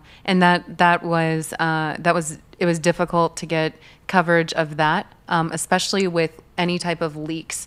This is what's happening now. If someone comes forward with a leak to the mainstream media, Now, because of Obama's subpoenas, they have to analyze the legal aspect and whether they're willing to pay the money if it's potentially subpoenaed. And so that makes stories more expensive when it comes to leaks. Also, a story that I saw that was very difficult to cover was, I see you have a mask over there, Anonymous. Yeah. That became really difficult to cover because pretty much at this point, the FBI came out last year last winter and talked about how they feel cyber terrorism is one of the biggest threats to the country. And in that speech, Robert Mueller also mentioned, he threw in a line about script kiddies and people working on computers in their parents' basements, which pretty much meant he was referring to Anonymous. So journalistically, that became, if you cover Anonymous, you have a chance of getting subpoenaed because the federal government is against Anons. And so it became very difficult to cover that story as well, and became more of an analysis on whether we're able to spend the legal money than whether the story is journalistically important. I think the Anonymous story is very important because we can't allow the federal government to come out and just call people terrorists or say cyber terrorists or try to instill fear. We need to know, there's the mask, the Guy Fawkes mask. We need to know, as journalists, we need to be able to talk to these people to see what they're really all about. We all know now we can't trust our government to tell us who our enemies should be. We need to know as journalists, we need to be able to go and talk to people, even down to Al-Qaeda. We need to be able to get in and talk to these individuals. What could possibly be the justification on the side of the government? Could they be like, we have to do this to protect people? Could they be thinking that we have to clamp down on all these rights in order to ensure the safety of the United States? I mean, what the fuck? Or they just, look, we're corrupt. We're just corrupt. Yeah. This is how we do it.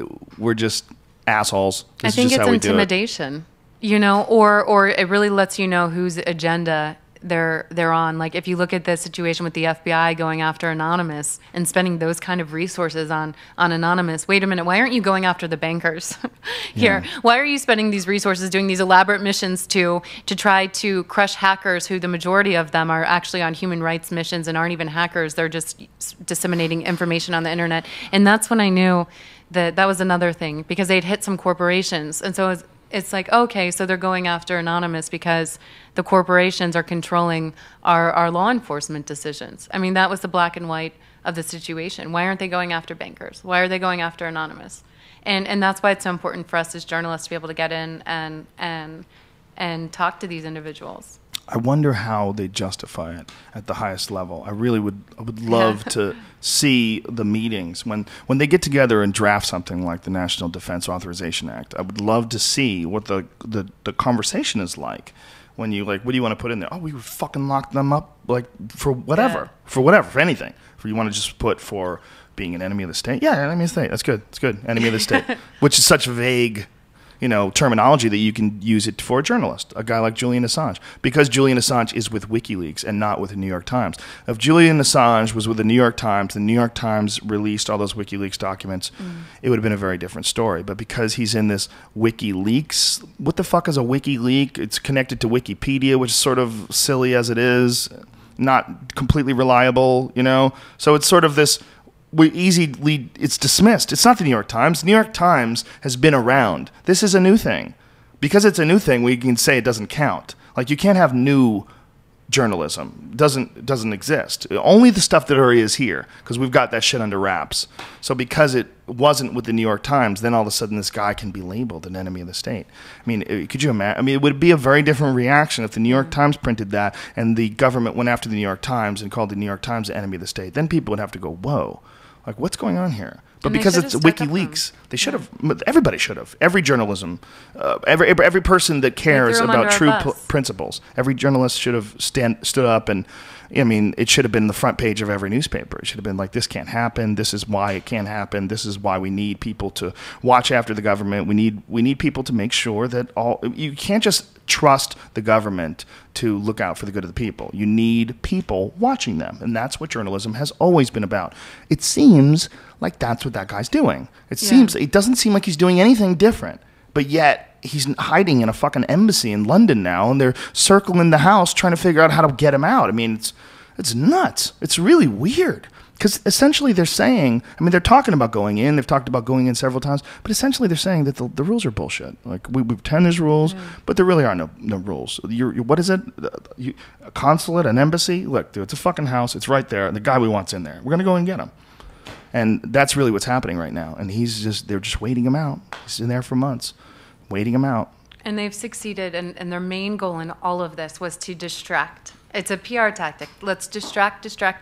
And they've succeeded. They've distracted from the actual leak. And now it's become more about Julian and him having to hide in the embassy and these accusations out of Sweden. And it hasn't become about what we really should be looking into, and that was the leak and how we can fix that in the future so that horrific situations of civilians getting shot by U.S. troops don't happen again. But we're not focusing on that now because we're too busy focusing on where's Julian now, and that's what they want, and they've succeeded. And the fact that they're putting so much attention, emphasis, and focus on this one guy, and that they're doing it because he had surprise sex with someone, really? I mean, they're not even calling it rape. I mean, he's not a murderer, he's not an armed robber. He's someone who had consensual sex with someone, and then there's some, like, weirdness that went on. I don't know what it was, but it's whatever it was, even if he was guilty of it, it doesn't seem like it's nearly enough to warrant this kind of attention. I mean, this is fucking crazy. If we had to go over every guy who did something creepy sexually and we had to, send a fucking army after them, I mean, that's never happening. That's not going to happen. It's bullshit. But it's the most obvious bullshit. It's like, it's so thinly veiled. It's insulting in how ridiculous it is. If you look at them, like Julian Assange standing out on his little balcony and he can't leave the embassy, and you go, why is he there for? And then you find the actual thing that they're going after him. You're like, what? Wait a minute. What? That's crazy. Like, this is what they're using? Some weird sex thing that he did in Norway or Sweden or whatever the fuck. Where was it? Norway? Sweden. They're also trying to send a message with that to journalists like myself and others is look what's going to happen to you if you leak the leaks.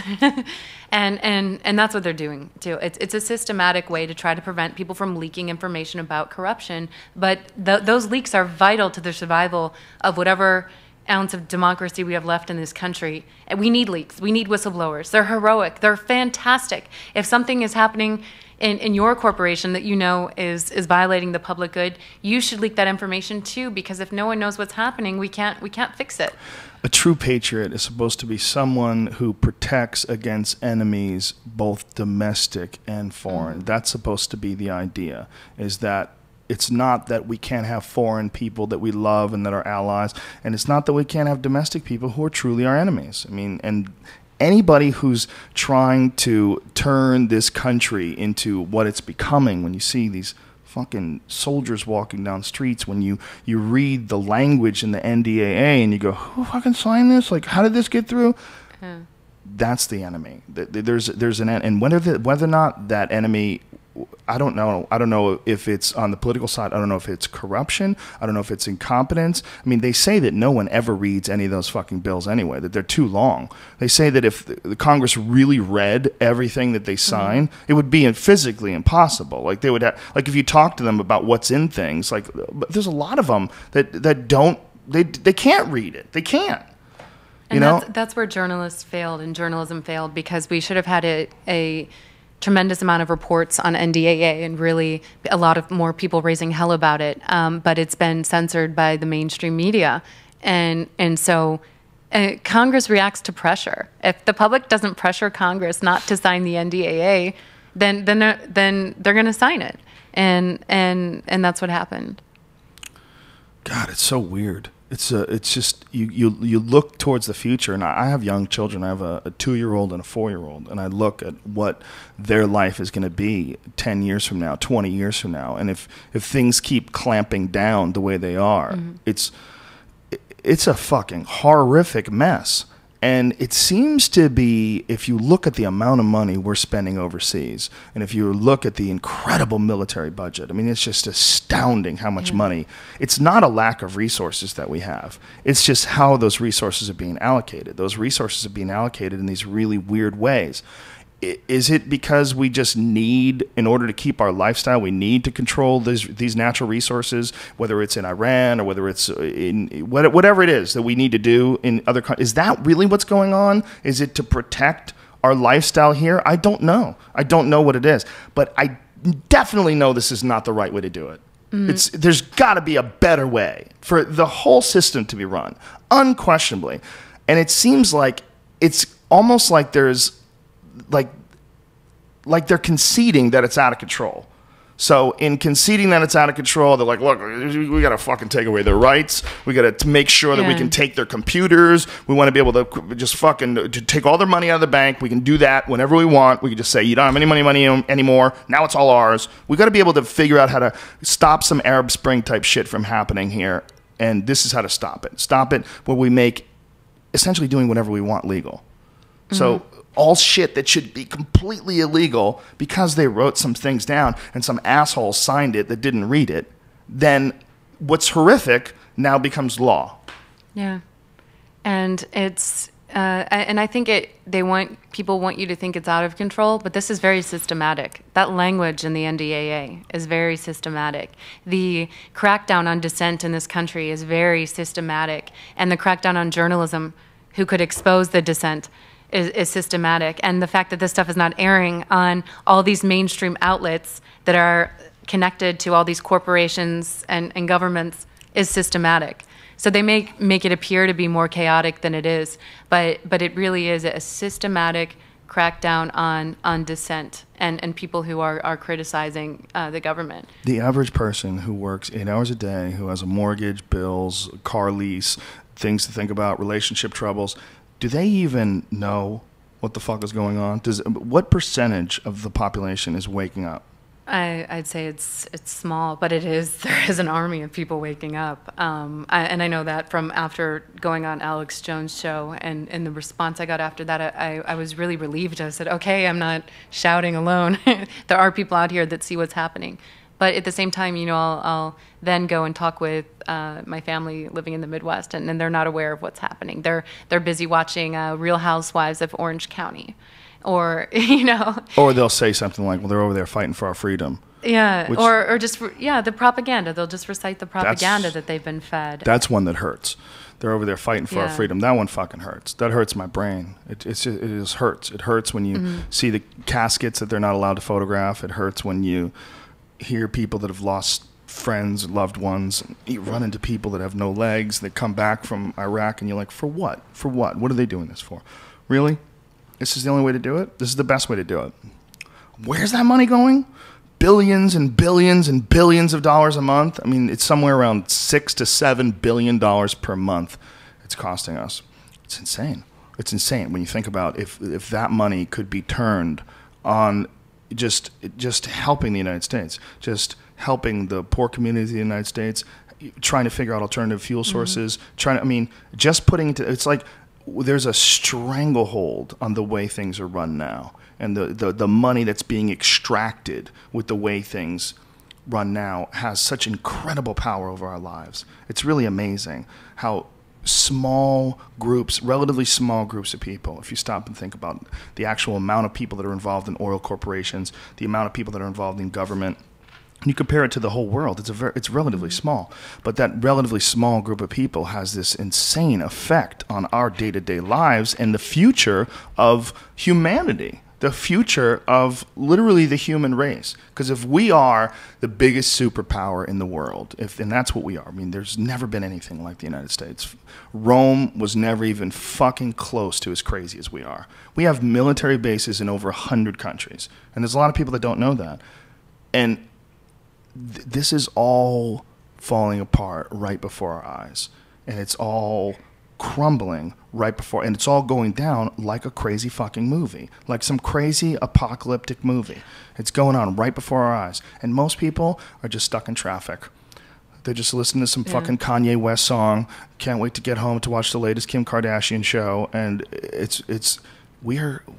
we are fucking strange. And it's been set up that way. I mean, the more ignorant people are, the more you can get away with. And look at our programming, our television programming. I was talking with some producers the other day who've been trying for years to feed these networks intelligent programming and hardcore news shows and shows to educate the public. And instead they said a show about some people catching alligators in swamps was approved. So this has been a systematic over the years. It's a good show, though. You ever watch that show? It is a great show. Good show. But over the years, it's been or this one here. Oh, Honey Boo Boo. Honey Boo Boo, yeah. Yeah.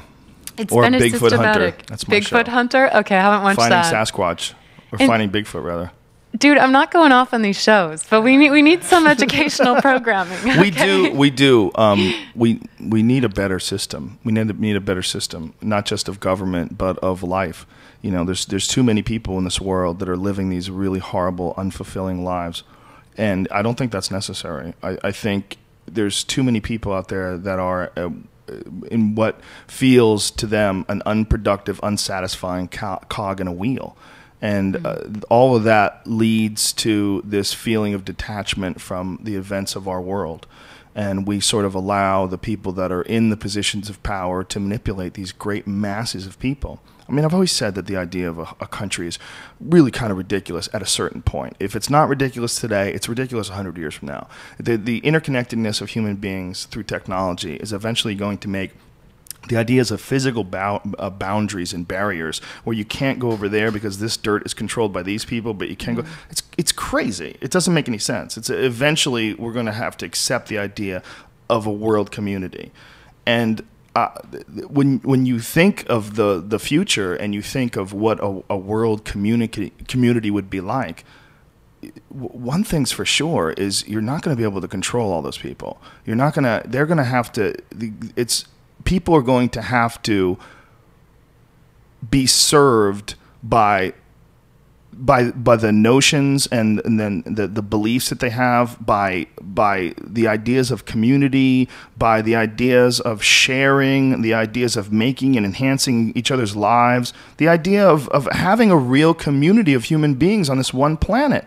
Instead of these ridiculous little teams that we're on, whether it's fucking I hate Texas because I'm from Oklahoma, or the United States, England can go fuck themselves. It's at a certain point in time we're gonna connect to each other to the point where we realize we are really just one giant community.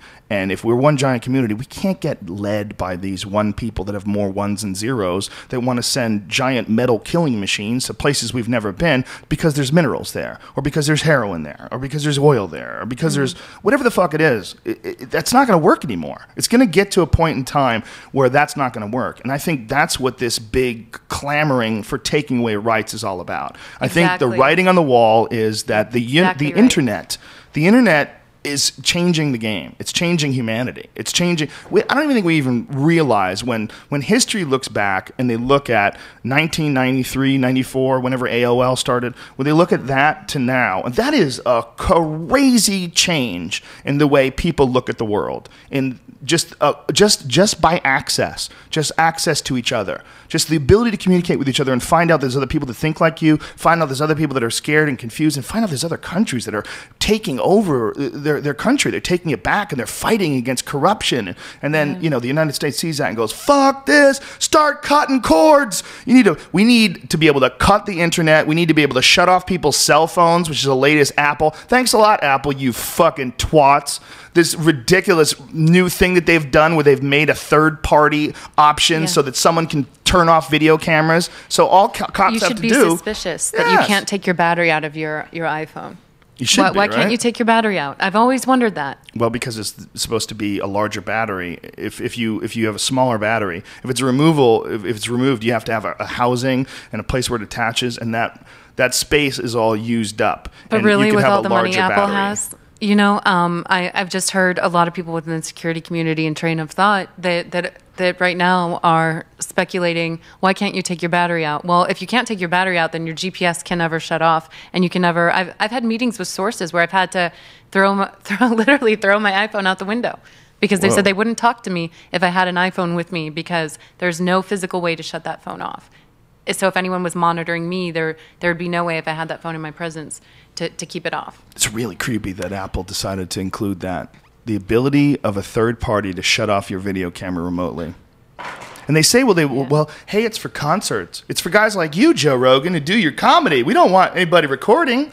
That's not what it is. There he does. It's to stop dun, Anaheim. Dun, dun. Yeah, can't shut that up. Look at John. Brian loves it. He loves it though. He doesn't care. He's like, dude, track me.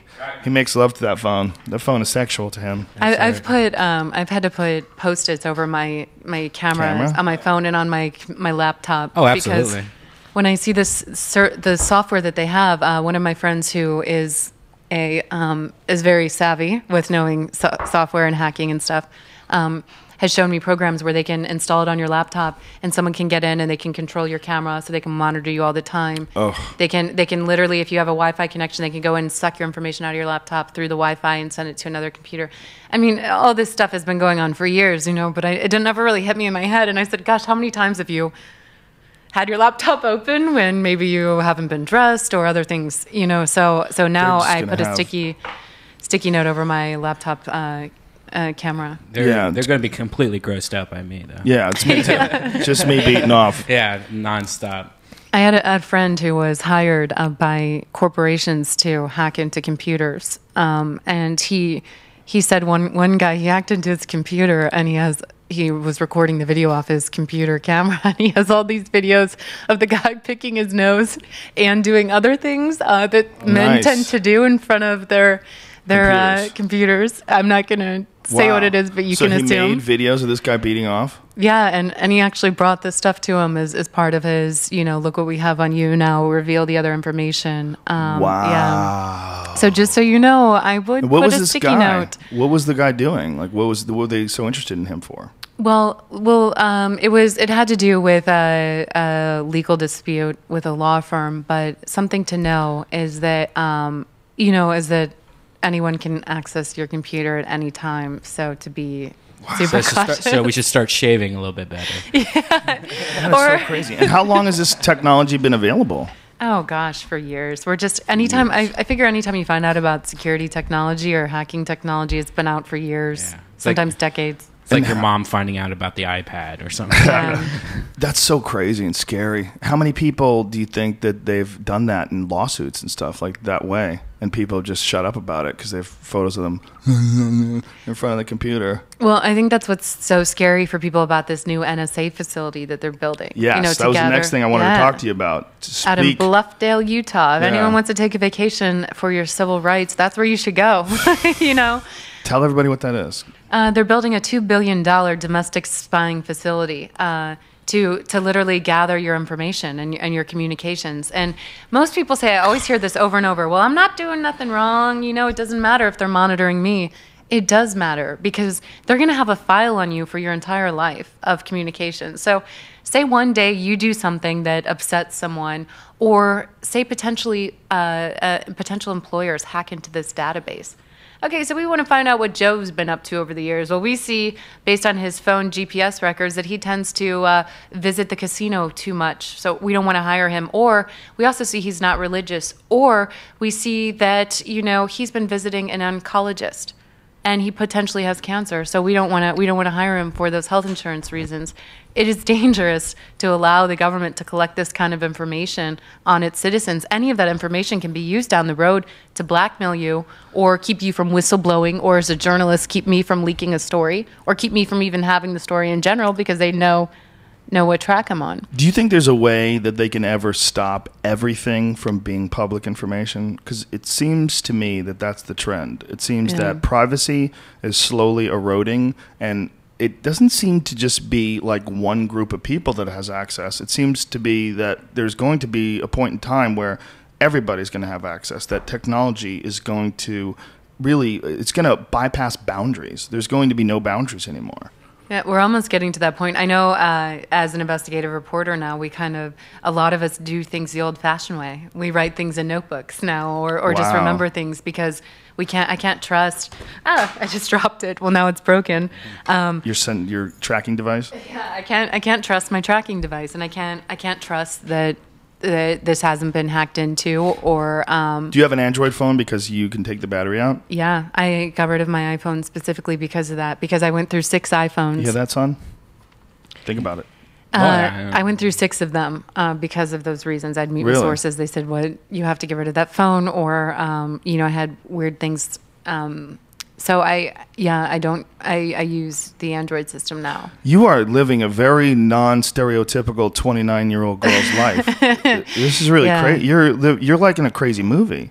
I mean, you're going to foreign countries and exposing things and removing cell phone batteries, and you're worried about being spied on, covering your lens of your laptop. Like, what a weird world we live in. What a weird world you live in. I know. It is strange, but that's unfortunately, that's the way it's become. The reality it's become for us journalists. I even know journalists now who are contemplating leaving the United States. Wow. And going where? Where would you go? I don't want to say. Really? Yeah. You want to keep it on the DL? Yeah. I'll tell you where I'm going. Where? Vancouver. British Columbia. Montreal, Vancouver. Yeah. I've heard a lot of people. Montreal's cold. Yeah, I know. Vancouver doesn't get that cold.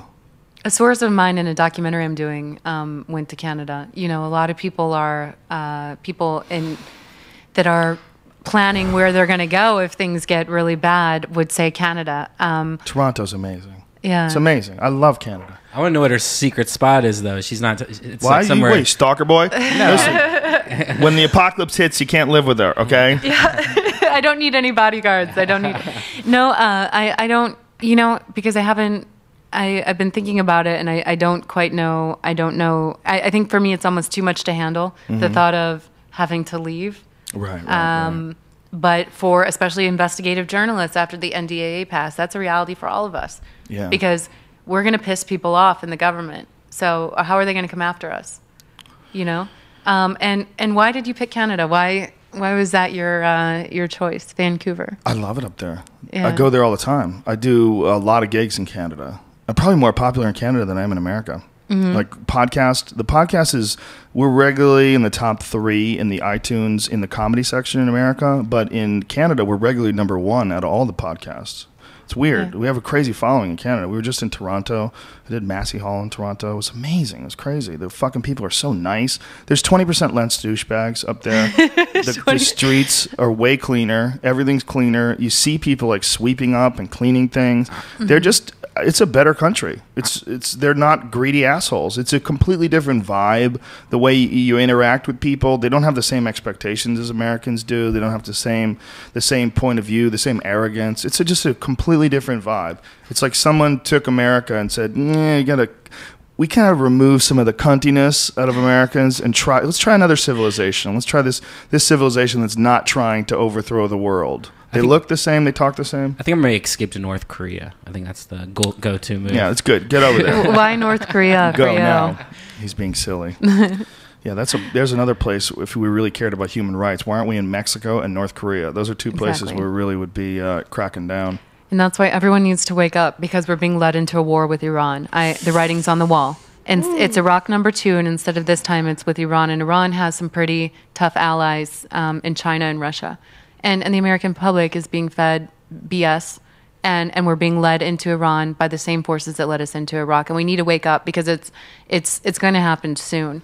And because all you have to do, this is everyone's test. Just turn on the news, the mainstream outlets, CNN, ABC, CBS, Fox, and you're going to see a constant demonization of Iran. Not that they don't deserve it, but based on everything happening here, it's absurd. What do they deserve it for? If Iran is doing anything bad, what is it? I think that, you have Ahmadinejad, who doesn't have traditional Western beliefs when it comes to homosexuality. And also, there is a beef they have with Israel. That being said, what he's been doing is rhetoric. He's been talking. Okay? We don't just go and attack every single leader because of their insane rhetoric, or we would be in every country, including Mexico. And we're not. And so now you have to sit back, and now that you can pull yourself away, and first step to recognizing what's happening is to know that you're being fed propaganda. And once you know that, then you can stand back and you can analyze it intelligently and realize, look at the movies we have coming out. Argo, you think that is just coming out randomly? What is that? I saw it's a Ben Affleck movie. I saw a billboard. I have no idea what it is. It's on a hostage situation that's going on in Iran. Look at the timing of that. Call me a conspiracy theorist. I think this is systematic. I think the public is systematically being fed fear of Iran. But how is that? Is Ben Affleck a CIA agent? I mean, how does that work? It is. Isn't it his movie? It's that Americans were taken hostage in Iran, and and in the end, maybe it's a heroic movie, but in the end, you also feel you have a fear of Iran. It's going to put a fear of Iran in everyone that goes and sees that. But do you think that's a government plot, or do you think that's just a movie that they thought would be timely? I mean, maybe they thought that, but regardless, it's going to have an effect of people that leave that theater are going to have more of a fear of Iran instilled in them at a time where the news is constantly demonizing Iran, at a time where we're about to potentially approve military action on the country. And Iran, contrary to popular belief, the youth of Iran are very westernized in a lot of ways. And they are not happy with the way that their country is portrayed. They're not happy with the whole situation, the situation of the way Iran treats its foreign policy. The young people there, they're very Americanized. There's a lot of that going on there. Yeah. You know, you see them in the universities, and you see the different protests that they have over there. It's really strange to think that you, by a shitty roll of the dice, could have been born there. I could have been born there, and we could be a part of this youth movement that's trying to figure out why the fuck this country is so crazy. Why are we trapped in this crazy empire with this wacky Ahmadinejad guy out there speaking for us overseas, making a mockery? I mean, he seems like a caricature bad guy. He seems like we gave him the script. And we're like, listen, dude, first thing you want to do is say there's no gays in Iran. He's like, that's preposterous. Yeah, I know it's preposterous, but we want you to say it. There's no gays in Iran. I mean, he's like a cartoonish bad guy. Like, the stuff he talks about, it's so stupid. It's like, how did you get to be the guy who talks when that's the shit that you're saying? And that's also the way the media, I mean, if you also look at the media's coverage, not that I'm defending him, but the media tends to pick up on only cover those kinds of situations. They don't cover the times when he's speaking intelligently. Right, of course. And that's what's dangerous too, is because we're not being given the whole story. I'm trying to get an interview with him now. Because I want to sit with him, now that I've mentioned it, it'll probably be stopped, but I want to sit down with him, and I want to get to the bottom of a lot of these situations with the whole wiping Israel off the map and other situations, because I can't trust that we've been fed the correct story on that through the mainstream media. I mean, the situation now is that even the other day, Ahmadinejad was speaking in front of the UN, and there's a video on the internet now of CNN cut him off. And then the reporter started talking over him at a point when he was talking about the fact that these countries, all the countries could get together and get along peacefully. He was talking about the potential for peace, and said they went in and cut him off, and then, oh, yeah, listen to him, and now he's trying to do this, and really demonizing him. And journalistically, you can't just do that. And they didn't give him his fair share. So maybe he's not quite as insane as we've been led to believe. There are many forces, very powerful forces, that want you to hate him and think he's freaking nuts, so that it justifies us going in and attacking him. And when you start to realize that and look back at the info, you realize you may be not being fed the whole picture here.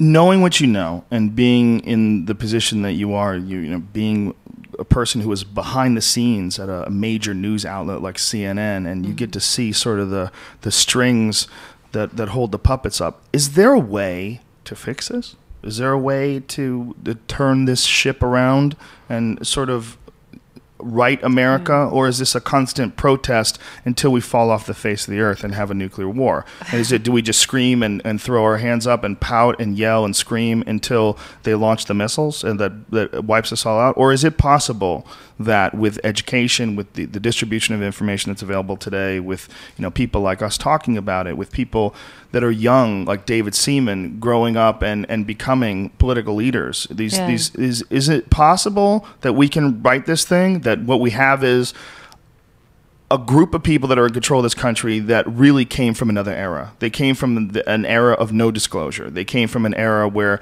Watergate happened every now and then, but really it was because they wanted to catch them. There's plenty of information that they have on everybody. Let's just keep this thing going along the way it's always gone along. I mean, is it possible that we can end this era and move into an era of transparency, move into an era where people who are the leaders of this country are doing it for the right reasons. They're doing it because they truly are patriotic, because they truly believe in the real ideals that we like to, when we think of ourselves in the best light, those ideals, the ideals of being an American, that they can actually bring us more in line, bring our actions more in line with that. Is that possible? It's only possible if people have access to information, yes. And they're in a way that can compete with the mainstream, and that doesn't quite exist yet. There are a lot of strong forces outside your show, Alex Jones, and other entities that are actually bringing out, talking about these things that the mainstream isn't talking about, NDAA, all these other issues affecting our civil liberties. If those forces can't compete and get the message out just as loudly as the mainstream, then I don't know what direction this country's headed in. But we need that information. That information is power, and it's definitely not getting to the masses quite yet. But if we get to a point where we can compete with the mainstream and really get this information out, then people will be enlightened, and they'll know when things are happening and can make a difference and actually look for solutions. The real question is, how long can they hold that off for? Is it possible that they can fight that off with shit like NDAA, with all these passing these sweeping bills about controlling the internet, the SOPA type bills that they keep force feeding and pushing through?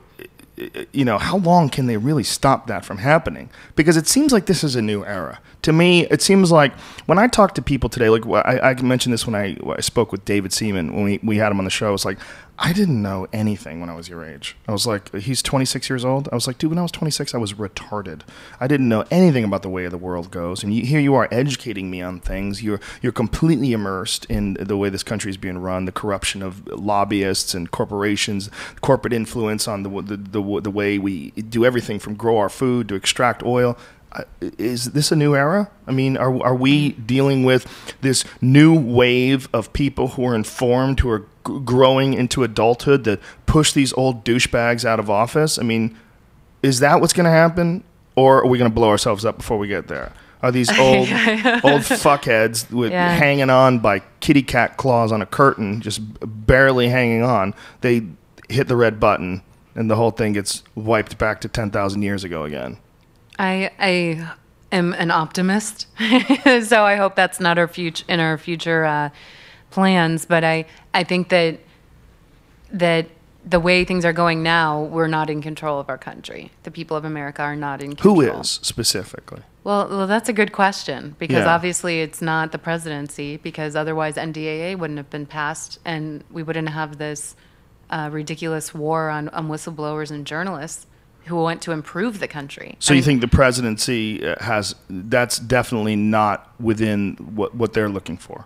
No, and I think that because it can't be anymore. I mean, if Obama signed NDAA with those kind of provisions to be able to detain American citizens without trial, that violates the Fifth Amendment, it's no longer on behalf of the people. I don't think they're making decisions on behalf of the people. You have some people that speculate who's really in control. Some people say the Federal Reserve.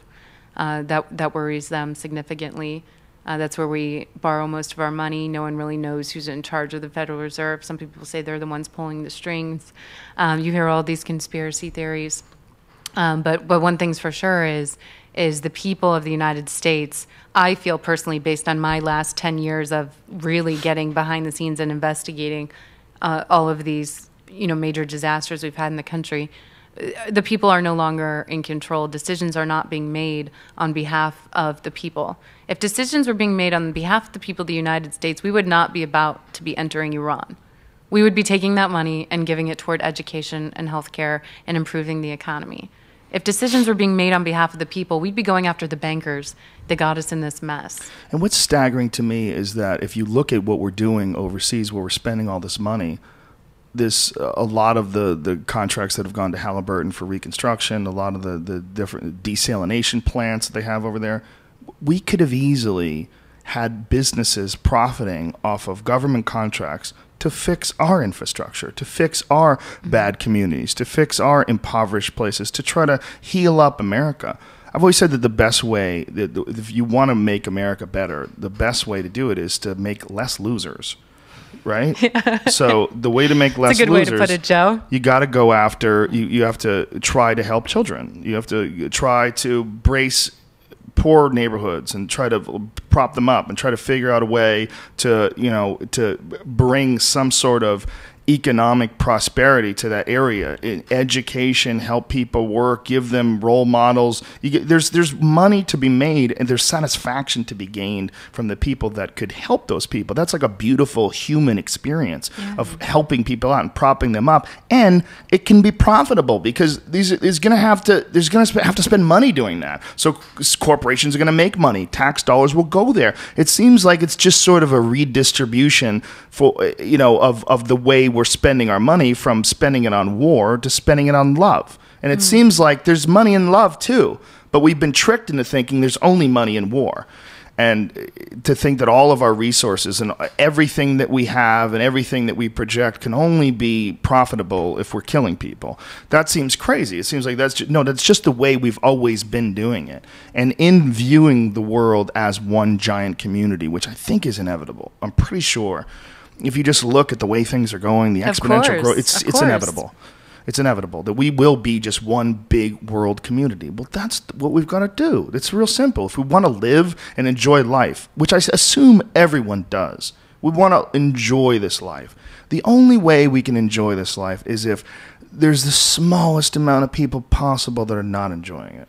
Smallest amount. The smallest amount of people in despair that it's manageable. The smallest amount of, you're always going to have a certain amount of losers. You're always going to have a certain amount. As long as there's variables, as long as you could go left whenever you want or go right. There's going to be mistakes. There's going to be chaos. Which we're human. Humans are nuts. But if we could drop that to a tiny, minuscule number, and the amount of oppressed people, make it as small as possible. The amount of people with no opportunity, make it as small as possible.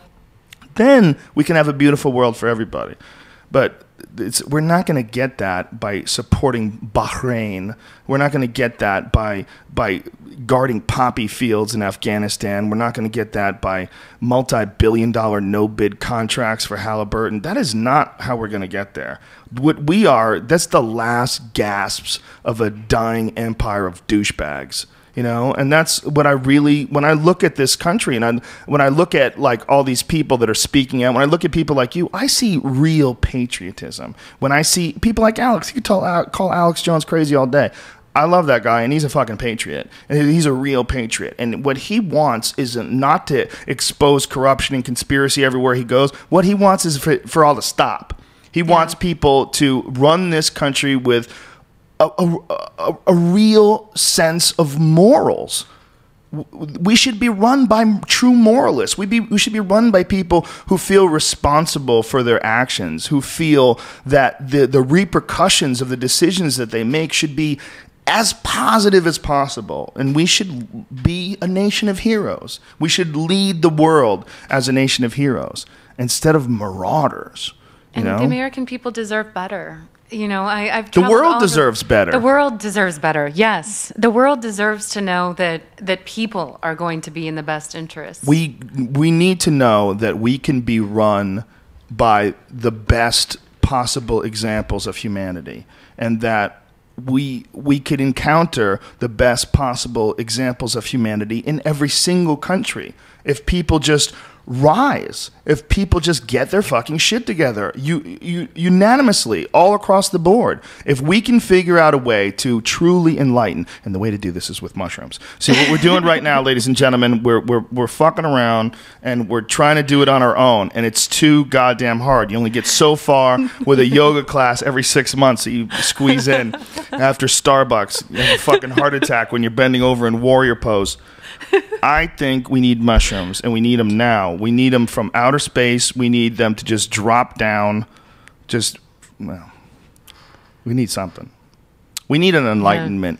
We need the next stage of enlightenment. We surely do. And it seems inevitable, and it seems like there's a battle going on. And there's a lot of people that believe that you can't have the true push and momentum of enlightenment unless there's resistance against it.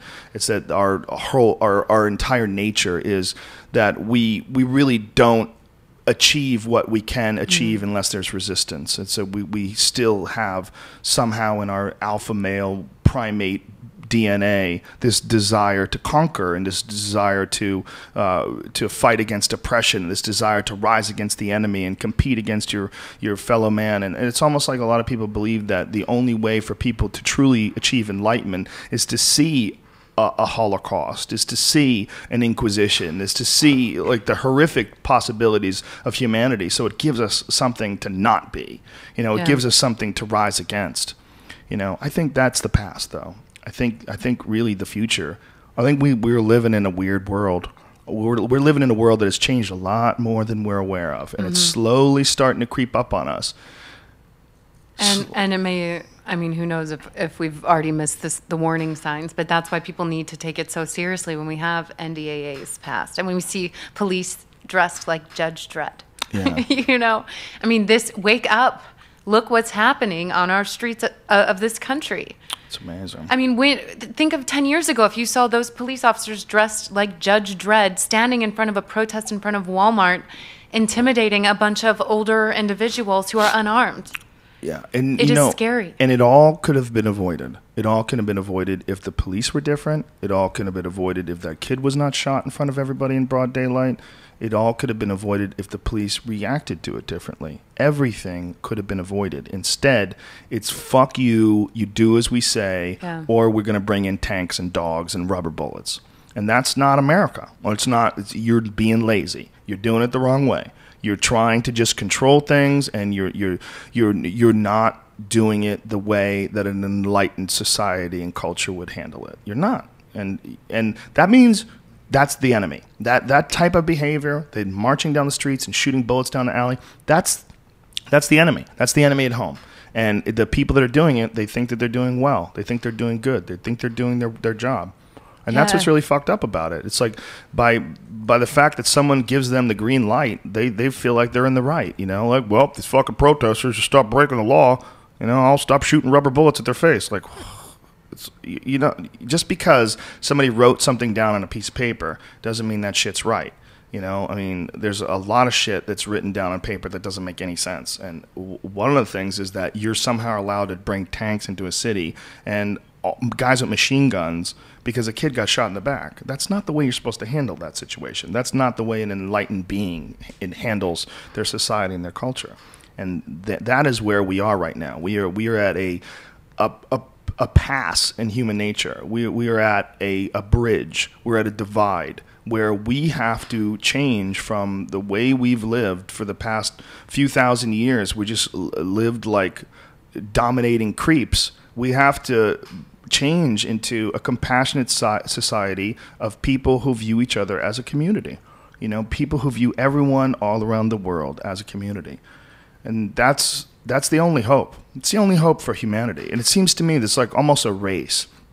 There's a race between the assholes of the world that are trying to start conflict everywhere they can and try to extract resources and just fuck people over. There's a race between them and enlightenment, and one of them is going to win, One of them is going to win. And either they get to the button first and they flip the whole board over and we have to start the game over again, or we calm everything the fuck down and we get out of this and we realize that you can't do all this corrupt bullshit anymore. Everybody knows what you're doing now, and now we have to have a government that actually looks out for people, and we have to make decisions based on what's an intelligent way to look at our possibilities for the future. And that's what leaders are supposed to do, and that's what real patriotism is supposed to be about. It's not supposed to be about locking people up because they expose when you fuck up. Yeah. We're just at a time right now where I agree with you. That was a beautiful way to describe it, Joe, where we're competing. Enlightenment is competing with corruption. And you're seeing corruption slowly try to crush enlightenment with NDAA, with prosecuting whistleblowers. And who's going to win? And I'm always on the side of the people. I think a growing number of people are realizing what's happening. But it can only happen if you let it happen to yourself. The NDAA is the closest or the best example of that there is a battle going on, because in the language that they use, saying that they can hold you indefinitely without recourse, that alone is like saying, nope, I have God mode. That's like saying, let's bring someone into God mode. That's your fuck the NDAA. Yeah, I had to create the meme. We've had to, as journalists, we've had to also become activists when we've seen the truth, because we are enlightened in a way that most of the public isn't, and now it's such a critical time. I just felt like I had to get that out there to let people know. As journalists, we say, fuck this section of the NDAA. This is ridiculous. It has the power to kill journalism because it will terrify our sources from coming forward. Not only that, we could be accused of helping terrorists, whoever our government decides are terrorists, and get locked up forever. And Obama says he won't use it on U.S. citizens. He promises that. But what about the next president? Yeah. And the president after that? You know that old expression, the person you say yes to today won't be the same person you say yes to 20 years from now. Yeah. And that's the problem with law, is that, just because someone put something into, once it's down, once it's written in the book, it can be interpreted a number of different ways and used a number of different ways, as you're seeing in Bahrain, where they're killing people with sanctioned methods of crowd control. They're using it to execute people. Slowly, with sanctioned methods of crowd control. They're just using the law, and they're using it to their advantage. Of tear gas. I mean, they are, if anyone researches it, they're systematically gassing these people. And if they continue this way, doctors are terrified for the long-term health damage it's going to have. They're just gassing hundreds of thousands of people over and over every single day. 10 minutes from the U.S. military base. Why aren't our troops complaining about this? We need old They people. see this every day. Yeah, why aren't they? Well, I don't think they have. What can the troops do? Yeah, well, they can't be, if they all came up and rebelled against what was happening down the street from them and spoke out against it, it couldn't exist. Well, one of the things that they do to keep the troops down is to keep them poor. What the money that they make while in the military is shockingly low. And the scary thing is that when Dick Cheney was in office, they passed laws that allow them to send people back. Even if your time is over, they can bring you back because they need bodies. And it's scary. It's scary for those people. I have a friend that was, he was 20 days, he had 20 days left on a 20-year stint in the Army Reserves, and they sent him to Iraq for a year and a half. And they sent him back again. They sent him there for a year and a half, then they sent him back again later. This guy was fucked. There was nothing he could do about it. He had 20 days left. Wow. Yeah, and they go, tough shit. See ya. What are you going to do? You going to fight us? You're going to fight us? You're going to do what we tell you to do. And they have those guys programmed to do what they tell them to do. And they're scared, and they don't have money to fight it in court, and they don't want to get court-martialed. And they know that the law is not on their side. The written law is not on their side, even though it's morally, it doesn't make sense. It doesn't make sense legally. None of it makes sense that you can actually have these. Essentially, you turn people into slaves. You turn that they have to do your bidding. And they do your bidding for a minimal amount of money, and it's fucking shocking. It's shocking. It's Orwellian. It's disappointing. It's when you realize that this is how the country really is run, and our idealistic view of it as America, fuck yeah. It's not what it could be. It's like, we're embarrassing. If you look at the amount of goodwill that we had after 9/11, and everybody was like, fuck, well, our hearts go out to America. This is a horrible tragedy. And then look at the way they look at us now. Like, God damn, whatever we did to deserve that it's just a mess. We're not as good as we could be. Just not, period. Clearly, we've been running incompetently. And I thought Obama was going to be able to do something about that. Yeah, so did I. I think a lot of people felt that the country would change. And journalistically, it's changed horrifically. So that only tells you, like I said earlier, that the presidency is no longer in control by the individual. I feel like there are greater forces at play here, and our country's being led in a direction that's not in the direction the people want it to go. So what's going to happen here? The crazy thing is, if they do something with Iran, they can't expect there'll be no repercussions. What do they think is going to be the blowback? What do they think is going to be the aftershock, the aftermath? How much damage is something like that going to cause internationally? if Russia and China get involved, it could be crazy. Yeah, it could be be World really War crazy. III. World War III, and they have nukes, you know, and I'm not, I don't want to be sitting here fear mongering, but I see the writings on the wall. You just have to look at all the propaganda being fed, and the fact that Bahrain was so systematically censored that story in all of the mainstream media, not just CNN.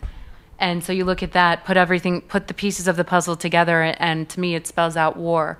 And the American people need to wake up and realize that we are close to action being taken. Now, is it going to be taken with the approval of the people? Are we going to be given a choice? And it's pretty scary that I'm even having to ask this question now. Do you remember when Obama was running for office and they were saying he's gonna pull out of Iraq, he's gonna close down Guantanamo Bay? He had all these things that he was saying. There's none of that He talk. won't sign NDAA. Yeah. He'll take that out. Yeah. But there's none of that talk now. And in this series of debates, it's all about the economy, and it's all about business, and it's all about taxes. Meanwhile, we're about to go into World War III, and we're like, la, la, la, not listening. Yeah. We're like completely blocking out. Like 4 years ago, it was huge. That was the entire discussion was, what are we doing with these wars that we can't win? You know, when are we going to pull out? How are we going to handle this? You know, McCain had one plan, Obama had another. Obama was going to get us out of there, and it seemed like we had realized as a country that we were going to have to correct the mistakes of the previous administration. But now there doesn't seem to be any of that talk. They've just swept that under the rug. It's almost like they're denying that, A, there's still a huge conflict going on in Afghanistan. We're still, to this day, people are suicide bombing left and right. There's all sorts of troops that we train are attacking Americans and using the guns that we give them on American soldiers. I mean, it's fucking chaos over there. And there's not a peep about it. Not a peep. Not a peep. Not a peep about the heroin. Not a peep about the fact that Afghanistan controls more than 90% of the world's heroin, and that heroin use has gone up, skyrocketed in the United States since our occupation in Afghanistan. And some of that is going towards to make OxyContin and painkillers that are causing a ridiculous number of addicts in Florida addictive. And in Appalachia. Yeah. Have you seen that documentary, The OxyContin Express? Yeah. The Vanguard documentary? It was fabulous. Amazing. I'm a huge fan of her. Mariana von Zeller and Darren Foster did that one for Current. They are extremely talented film producers and journalists. That was scary shit. When you watch that guy whose wife died of an overdose and he smoked OxyContin before he called the cops while his wife was dead next to him. It's crazy. My cousin's in jail right now for that. He grew up in like a upper middle class family in the suburbs, and he got hooked on OxyContin after trying it at a party, then switched to heroin, and now he's in the slammer, unfortunately. Yeah, I have a family member who lost his shit over it. He got injured, had a back injury, took it, and just lost it, gone. Not the same guy anymore. Now he's gone, just nuts, and it's a scary, scary, scary drug, and so easy to get, just unbelievably easy to get. And what people don't realize is that there's more addicts, more pill addicts today than there have ever been at any time in human history. I mean, there's more people that are hooked on these fucking crazy pain pills. I mean, it's an epidemic, a real epidemic. Meanwhile, the DEA is fucking going after medical marijuana, fucking breaking down doors and sticking machine guns and tie-dyed kid T-shirt faces. It's fucking unbelievable. I love going to Venice Beach when you can just walk there and you just see people just smoking a joint on the side, and not just because I'm not saying whether I'm a marijuana fan or not, but just I'm saying that you're a marijuana fan. I don't see the problem with it. I'm going to come There's out there. no problem with it. Because I've covered the OxyContin. I did a lot of reporting from Florida. I saw my family member affected by it, and I said, "This is legal, and marijuana is illegal. If you look at the side effects." Well, Dr. Drew on fucking CNN tried to say that there was massive withdrawal effects to coincide with quitting marijuana, which is complete physiological nonsense. It's just not true. There's no withdrawal. It's not like heroin. It's not like you can die. You know what has the worst withdrawal? Alcohol. People die because they don't drink. You get so addicted to alcohol that if you go cold turkey, your body can go into shock and you can die. It's not marijuana, stupid. And he's on CNN talking about that, talking about marijuana being something dangerous. Only to pussies. If marijuana fucks up your life, I've always said this, it's just because marijuana got there first. It could have been cheeseburgers, scratch tickets. It could have been anything. You're an idiot. You let something that makes people happy and makes people more sensitive, makes food taste better. You've made that ruin your life. You could ruin your life with anything if you so choose. People are weird. People get addicted to washing their hands. People get addicted to sitting in front of shows and not leaving when the commercial's on. People are nuts. Like you can't say because a certain amount of people can't handle marijuana. Marijuana would do a lot of people that are in control of this world some good. Just to be paranoid and just think about the repercussions and think about the actions that they've done and what that's caused to the people that they have control over. Maybe you should give Netanyahu a joint. A pot cookie. Maybe he'll a pot Netanyahu cookie. would cry if you gave that guy a pot brownie. And Net zero Yahoo. Net zero Yahoo. Yeah. He would change his cartoon bomb for sure. He would make it like the Death Squad. I feel like someone had to be stoned when they drew that bomb. Because it's so ridiculous. I just can't imagine someone wasn't under the influence of some type of drug during that drawing. Well, it makes me think that this world's not real. You know, I go over this so many times that my fans are getting angry at me sometimes. They Twitter me and tell me, stop talking about simulation theory. Because it really starts when you saw Mitt Romney the other day and he was wearing blackface when he was talking to the Mexicans. I was like, holy shit, this can't be real. That guy put fucking Snooki tan on his face and he didn't even get it on his neck. He didn't get it on the back of his neck. So as his face is all like super brown and orangey, his neck is white. His neck looks like a fucking t-shirt. Dude, I've lived in Mexico and Guatemala, and he is not Hispanic. Like, I don't care what he says or if he wants to try to fit in. Well, you know his story, right? It's a shame. Yeah. He's from Mexico. I've heard different theories on that they were kind of forced down there as family. Oh yeah. They're polygamists. Yeah.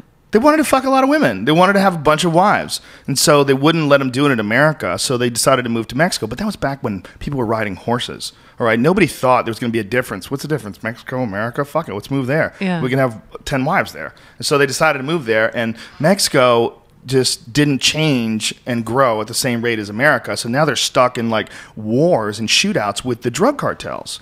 And the guys from Vice broke this story about the Mormon compound, the Romney compound that they have down in Mexico. The Romney family is from fucking Mexico. Romney's dad wanted to run for president, but he couldn't because he was born in Mexico in a cult.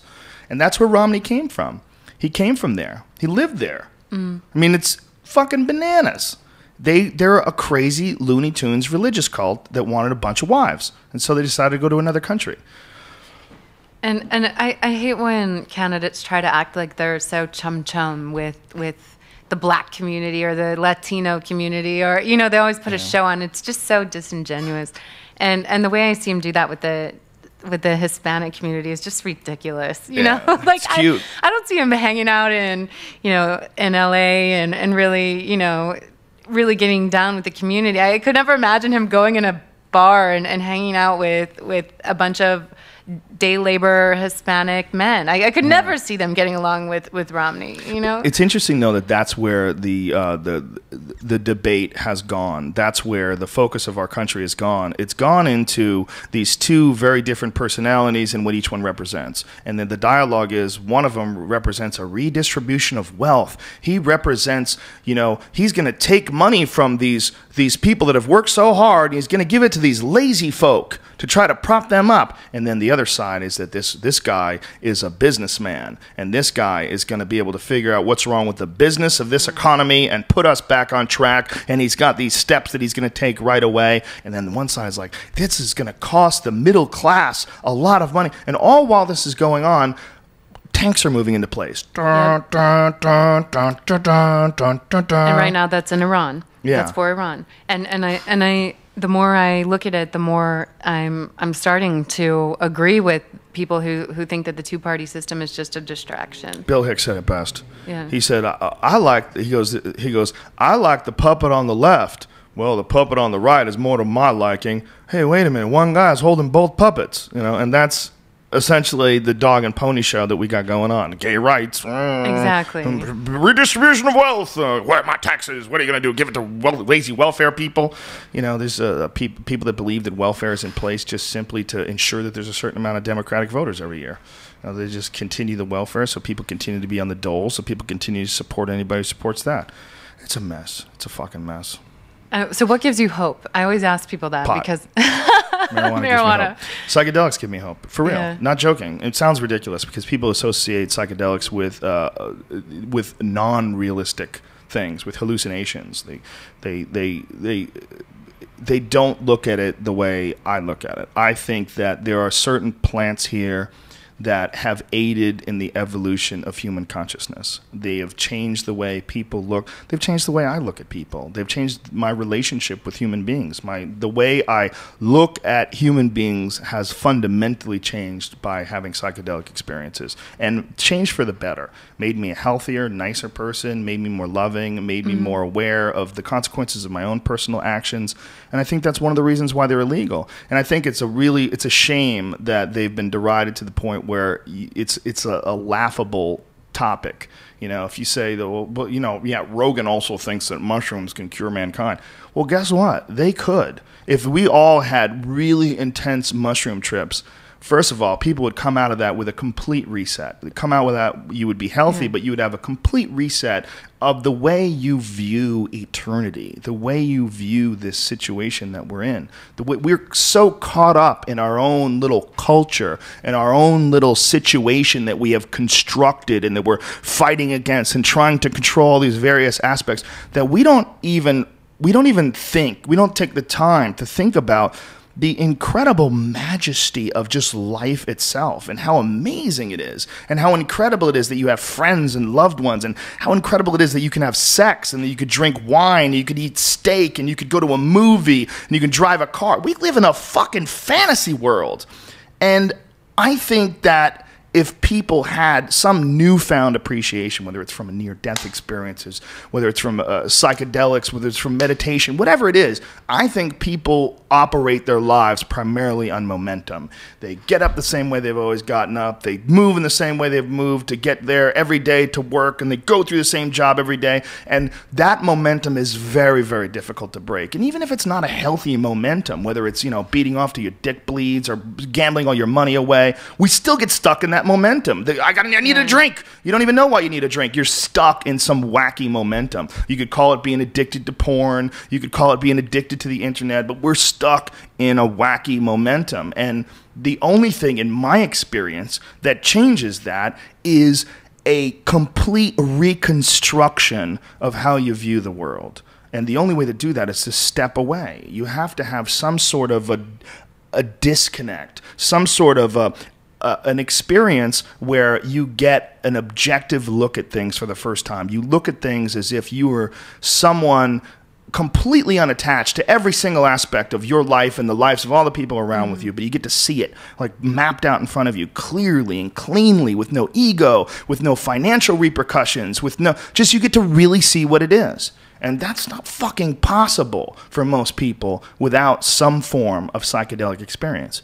And so when you do these, because this is, you saw my first reaction was to laugh. Of course. And, you know. Everybody's is. And, yeah, I know. Even, I've never really heard of it described this way. So tell me, when you do the mushrooms, what does it do? What is it like in your mind? What are you experiencing that allows you to have a greater understanding of reality? Well, that's where it gets really tricky, because some people don't experience that. They just experience terror and dancing mice and alligator people that want to eat your ass. Like, you get to have bad trips too. It's not It's not always rosy. Because I've never done any drugs like that. So because I've always had that fear of something fatal happening or. Well, McKenna felt there's a guy named Terrence McKenna who is one of my psychedelic heroes, and he's just a really brilliant, fascinating human being. And he had this crazy theory called the stoned ape theory. And it was his belief that since psychedelic drugs unquestionably have existed since the beginning of human civilization,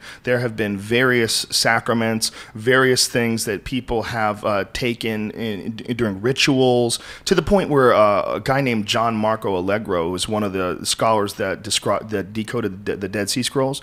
One of his translations, he wrote 2 books about the translations. One of them is called The Sacred Mushroom and the Cross. And his book, what his basic life's work was explaining was that the entire Christian religion was a massive misunderstanding. And what it was really all about was psychedelic mushroom rituals and fertility cults. And that this was how the original group of people like this, they wrote down all these rituals in the form of parables, in the form of stories. And I mean, you have to be some sort of a scholar in Aramaic and in ancient languages to even understand what the fuck he's saying, to when you would disagree with it. But no question they had psychedelic mushrooms. There's no question. And there's no question that they thought that those psychedelic mushrooms were a direct connection to God. And that's probably what represented God to them, and that they didn't want other people to know about it. And so they hid those things. They hid those things in stories. And those stories didn't represent necessarily Santa Claus or, and various people that were Jesus. One of the things that he translated was he believed that the word Jesus, or the word Christ rather, meant a mushroom covered in God's semen. Is that he believed that this is a Sumerian word apparently, and he believed that they thought that when it rained that it was God like having intercourse with the earth, and that these mushrooms would grow out of the ground like overnight.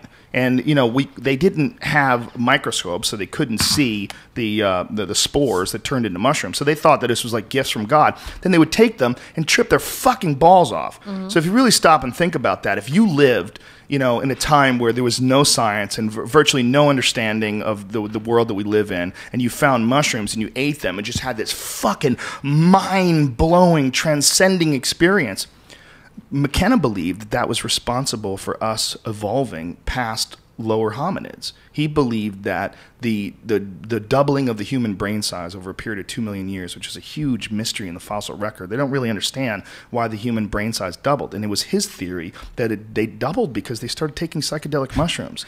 These monkeys came down off the trees. They started eating mushrooms every day. And in doing that, it changed the culture of these animals. You're going to scare her away, Joe. It's not scary. No, not at all. It's fascinating stuff, dude. I don't have to tell you. You've had many mushroom trips, but when you have them, it's such a powerful experience.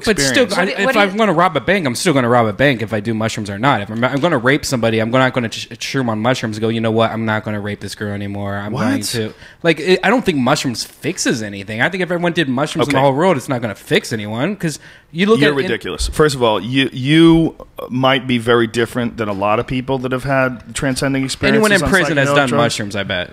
Brian, they might be fucked up to begin with, but you can't discount all the positive experiences and all the transcendent experiences that people have had because you haven't had them. 2 days. No, it lasts 2 days for you.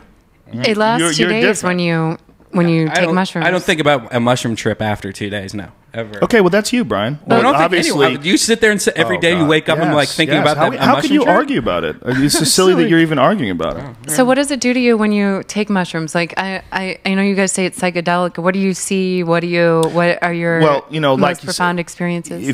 What he's saying, I think, in saying that you think about it for 2 days, is that for 2 days you sort of reconsider yourself, and then you eventually go back into the pattern of your everyday life. Right? Is that what you're saying? Yeah, it doesn't do anything permanent where it's like, okay, I'm going to be a better person. Okay, but that is extremely subjective, and it does to other people, and it has to me. So when you say that it doesn't, I say, okay, maybe to you, but for you to say that just because you haven't had a life-changing experience where they've pushed you into a different direction of understanding doesn't mean it doesn't exist. When I'm telling you that it exists for me, and there's 2 of us, so it's 50% of the people in this room that have done mushrooms. Yeah, but I think had that experience. What I was getting at is that don't think if you had everyone do, because you say this all the time about if everyone just did mushrooms, everything would fix itself. I don't think for most people mushrooms has that big of an effect after a couple of days. You know, well, like I it was think like, that's that because of momentum. Yeah. I think that's because of momentum and because of the fact that it's so easy to go back and to think about your life the way you used to think about it before you had that experience. Your ego will guide you right back to the patterns that you're comfortable in anywhere, you know, unless you've chosen. Look, what makes a person decide, you know, I'm tired of being a fat fuck. I am going to start eating healthy, and I'm going to drink water all day, and I'm going to lose this fucking weight. For some people, it's bullshit. They try it, and then 2 days later, they go back to eating again. I mean, Brian, you've been on several diets where you've lost a tremendous amount of weight, and then you go back to your normal patterns of eating, right? I've been on one diet, but yeah. Okay, you've been. I thought it was more than once, but you lost an amazing amount of weight, like 80 something pounds. Oh wow! But then that was motivation because I got out of a relationship, an 8-year relationship. Right. See, you had a transcendent experience. You had something that made you change your life. And for some people, that mushroom trip, that reset, they might have more questions about life than you do. They might have more questions about their own consciousness than you do. And when they have those psychedelic experiences, they're truly life-changing. And it doesn't have to be just for 2 days. It can be for 2 days, which starts you in a direction. I guess I've never met anyone that did mushrooms and it changed their life forever, ever. Okay, you're silly because you know me. Yeah, I wouldn't think that though. If you, a lot of people do. That's weird. You know, Greg Fitzsimmons, when he was on the podcast, he was talking about how much I've changed since he met me. Yeah, a lot of that is psychedelic experiences, man. Really? I mean, a lot of that is meditation. A lot of that is time in the isolation tech. Kids. Did you say AIDS? Age. Yeah, that too. That too. But you know kids. what? By the way, that is all life experiences. And psychedelic experiences are part of life experiences. They're unbelievably introspective. They force you to examine your life in a really almost an alien way. And again, not for everybody. Different people go into them with different baggage. You know, different people. Some people try to fight the experience and go crazy. You know, there are certain aspects to a psychedelic experience where you cannot control it. You don't have any control over it. But what it does do for sure is humbles people, and what it does do for sure is it squashes your ego. You know, and maybe Brian doesn't have ego problems. Maybe that's why, you know, it doesn't change him that much. But for some people, it's incredibly humbling. It's just really cool. Like, you get some cool movies and put it on. It's really neat. But I think that's about the height of it. Okay. Well, I totally disagree. See? And there's 50% of us here. Yeah. So it's like, look, everybody's different. Some people eat peanuts and it fucking kills them. I'm weighing with, okay, do I try it or do I not? Or if you wanted to do something, what I would recommend is going to Peru and doing like an ayahuasca retreat. Do one of those. I scuba dive. Yeah, I that'll do. do something. Yeah, Jerry Garcia said he wouldn't need hallucinogenics if he was able to scuba dive every day. Because to me, that's when you're seeing all the coral formations and these crazy huge fish and sharks coming at you. That to me is another world experience. That's easy to say for Jerry Garcia after he did acid 1 billion times. At a certain point in time, are you even sober after that? I mean, do you ever get sober? Or who allowed him to scuba dive? I wouldn't want to be his scuba buddy. He's fucking just gonna die any second on you. That guy's held together by tissue paper at the end. Yeah. How old was he when he was scuba diving? I think it was later in his life, but not too late. But that's just a well-known phrase within scuba diving that he would always say that, especially when he was able to go down like in places like Hawaii where you have turtles and that's like tripping when you see a turtle swimming right next to you and you're swimming and you're at the same pace and it's this huge sea turtle. What about sharks? Awesome. You ever see sharks? Yeah, I love seeing sharks. Really?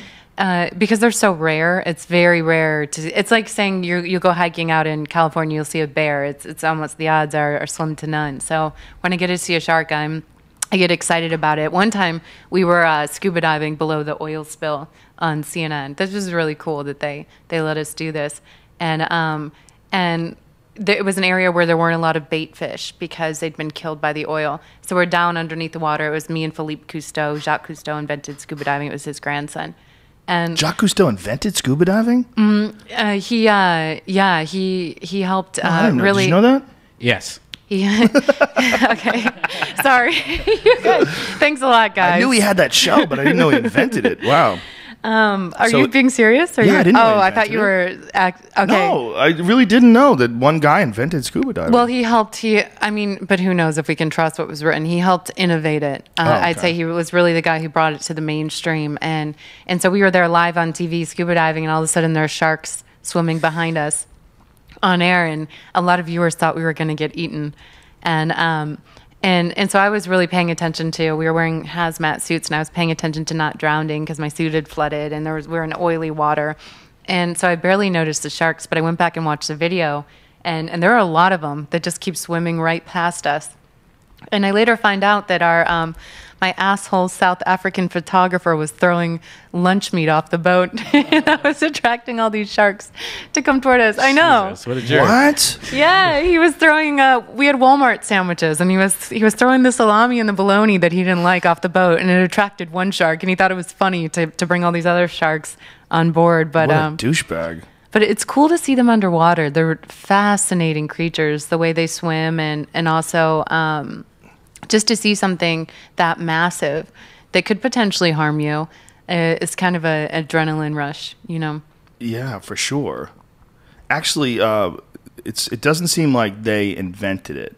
It seems like Jacques Cousteau sort of made it popular, but it seems like the first inventions of it were in the 1700s. 1771, a British engineer named John Smeaton invented the air pump, and a hose was connected between the air pump and a diving barrel, allowing air to be pumped to the diver. So in 1700, they invented it. People are so crafty. I know. Isn't that amazing? And it's pretty fascinating to be underwater and be able to breathe. And Yeah. it's one of the most incredible feelings. I highly recommend scuba diving to So everyone who has claustrophobic? access. No, I'm not a claustrophobic person, so it doesn't affect me in that way. But I could see how some people it would affect them because you have all this gear on and you're relying on this claustrophobic thing over your mouth to be able to breathe. Yeah, it seems like if something goes bad, it goes bad fast. You know, like if you see like a shark or something like that, you'd be like, and just start panicking. That's you, dude. That seems like it would. No, I mean like She's got it together, dude. She's in Yeah. Bahrain getting machine guns put in her head. Yeah. She can handle sharks. I have an abnormal sense of fear. I don't my whole life. I just don't have that thing in my brain that tells me, wait, stop what you're doing. Really? Yeah, it's strange. I just, it doesn't, if I do have it, it's very, very minimal. Have you ever thought that maybe you have like a destiny, and that the reason why you have this bizarre, abnormal sense of fear where you don't react to it is because this is your path? Maybe you're like a historical figure. And Really? someday, yeah, someday. I'll what be you're gonna do? One of you historical. do is they're gonna be talking about you. It's gonna be super important, and you're just like this crazy broad who just didn't have this fear of sharks. You're like that. You're like machine guns, no big deal. Let me get back in there. Fuck, I'm trying to get a visa. I'm trying to get back to your country where you tried to shoot me. You know, I mean, that's a very weird possibility. Have you ever thought about that? Like your place in this whole thing? There's something that you said in the Alex Jones documentary or interview rather, that I thought was really fascinating. You said that CNN is on the wrong side of history. Mm-hmm. You know, and by doing what you're doing, you're clearly on the right side of history. You're clearly that's what you're supposed to do. When you see corruption, you're supposed to talk about it. When you see problems, you're supposed to expose them. You're on the right side of history. Do you think about that? Yeah, I always, when I come out with things full force, it's only when I 100% know the truth. Because no matter what, if you follow the truth, I always say it doesn't have a shelf life. Whatever, the corruption's going to get exposed. And I think you know, I really do. I believe my lack of sense of fear also it enabled me to do that, because I don't have that thing over my shoulder telling me, okay, well, what if someone comes after you for going after Time Warner, or what if you don't have a job or money? I've lived out of my car. I don't have those fears. So that enabled me to come forward and talk about this and bring this into the public light without having fear. Wow. Where do you see this all going for you? Do you have like a 10-year map out where you sort of have projected what you're going to be doing, or are you just sort of living in the moment and trying to react to the world changing around you? I am trying to use everything in my power to enlighten Americans and let them know what's happening. I don't know yet where I'm going to be 10 years from now. Hopefully safe and sound and working for a journalistic outlet that allows people to do real journalism again. Whether I have to create that or whether someone else will, I don't know. But do you think that your bold choices will inspire other people that are in your same position, that were in your same position, like in places like CNN and Fox News, to do the same and to expose things? Or do you think it's really hard to do? It's hard to do because no matter what, you're going to face criticism. And then when you look at it journalistically, how much power these networks have and how few companies own everything, people don't want to tick them off, and people don't want to lose their health insurance, and they don't want to lose their severance, and they don't want to lose money, and it's easier just to go along every day and pretend nothing's happening and continue to just have that imagination that you're just a cog in the machine and you're not really the problem. Well, every single person that's enabling this to happen is the problem. And that's what I said. I feel like these journalists are going to go down on the wrong side of history, and they're just as guilty as the corporations they work for because they know this is going on and they're not saying anything. Not only are they not saying anything, they're continuing to go into work every day and feed lies to the American public. Do you remember when they used to have all those movies about the McCarthy era and, that one movie with Robert De Niro? I forget what it was, but it just showed the suppressive nature of, the government back then and this massive witch hunt. It's so similar to what's going on today. It's so weird how things go in these cycles, these incredibly bizarre cycles. And now the witch hunt is terrorist. Yeah. The word terrorist. Yeah, well, when that witch hunt becomes a guy like Julian Assange, when it turns, the word terrorism turns to a guy like Julian Assange, it really makes you go, well, what is your definition? Like, what are you doing? Like, that guy has never killed anybody, okay? He didn't kill anybody, and he didn't lie. So what did he do? What did he do that's so terrible? That's a terrorist? He was a terrorist on corruption. Corruption is fucking terrified of him. And I'm sure there's people that would consider me a terrorist because if I know that they're corrupt, I'm going to fucking expose them. Enemy of the language. state. Yeah. And exactly. And so maybe in some people's eyes, I'm a terrorist. But that means then I can be taken down by the NDAA. And that's what's so scary about it. They're cheating. They're doing the wrong thing. It's not the way you're supposed to run things. You fuckheads. You know that. You know you're not supposed to run things like that. You're cheating. Instead of doing it correctly, you've decided to take away all dissent and to slowly remove the rights of the people that are showing dissent. That's some un-American bullshit. It can only happen if people let it happen. Yeah. Do you think it's ever possible to make a new country like the way we did America, where everybody hopped up from Europe and like, fuck this. It was only a couple hundred years ago. Is there a spot? Maybe if global warming kicks in, we could take over Greenland or Iceland rather, or Antarctica. Right? Anywhere. Well, Iceland's a Mars. real country. We have a rover Mars, there now. We could Mars. maybe recolonize Mars. That makes sense. Or what about some type of open source government on the internet? Well, about those people that want to build cities in the middle of the ocean in international waters, those floating city ideas. Have you seen that? Yeah. Yeah. Maybe that's the future. Some fucking Waterworld type shit. Or we could just put on tanks that allow us to scuba dive forever and just all descend into the oceans. I'd prefer for that to be my fate. I got to tell you, Joe. Wasn't there some recent? There's something where they allowed some sort of an injection. They allowed people to not have to breathe for certain periods of time. Some new invention. Really? Yeah. Some scientists. I don't know how I should Google this. Scientists. Swim without oxygen. No Abyss. Oxygen. Was that the movie Abyss that they pumped something in the? Yeah, you remember that shit? Yeah. That movie was ahead of its time, man. Yeah, I don't know. There's some new discovery. I'm not Googling it. Aqua Fox magic. No, there was there really was something. Scientists discovered a way to keep people alive even when they can't breathe. Yeah. Okay. They inject oxygen into the blood.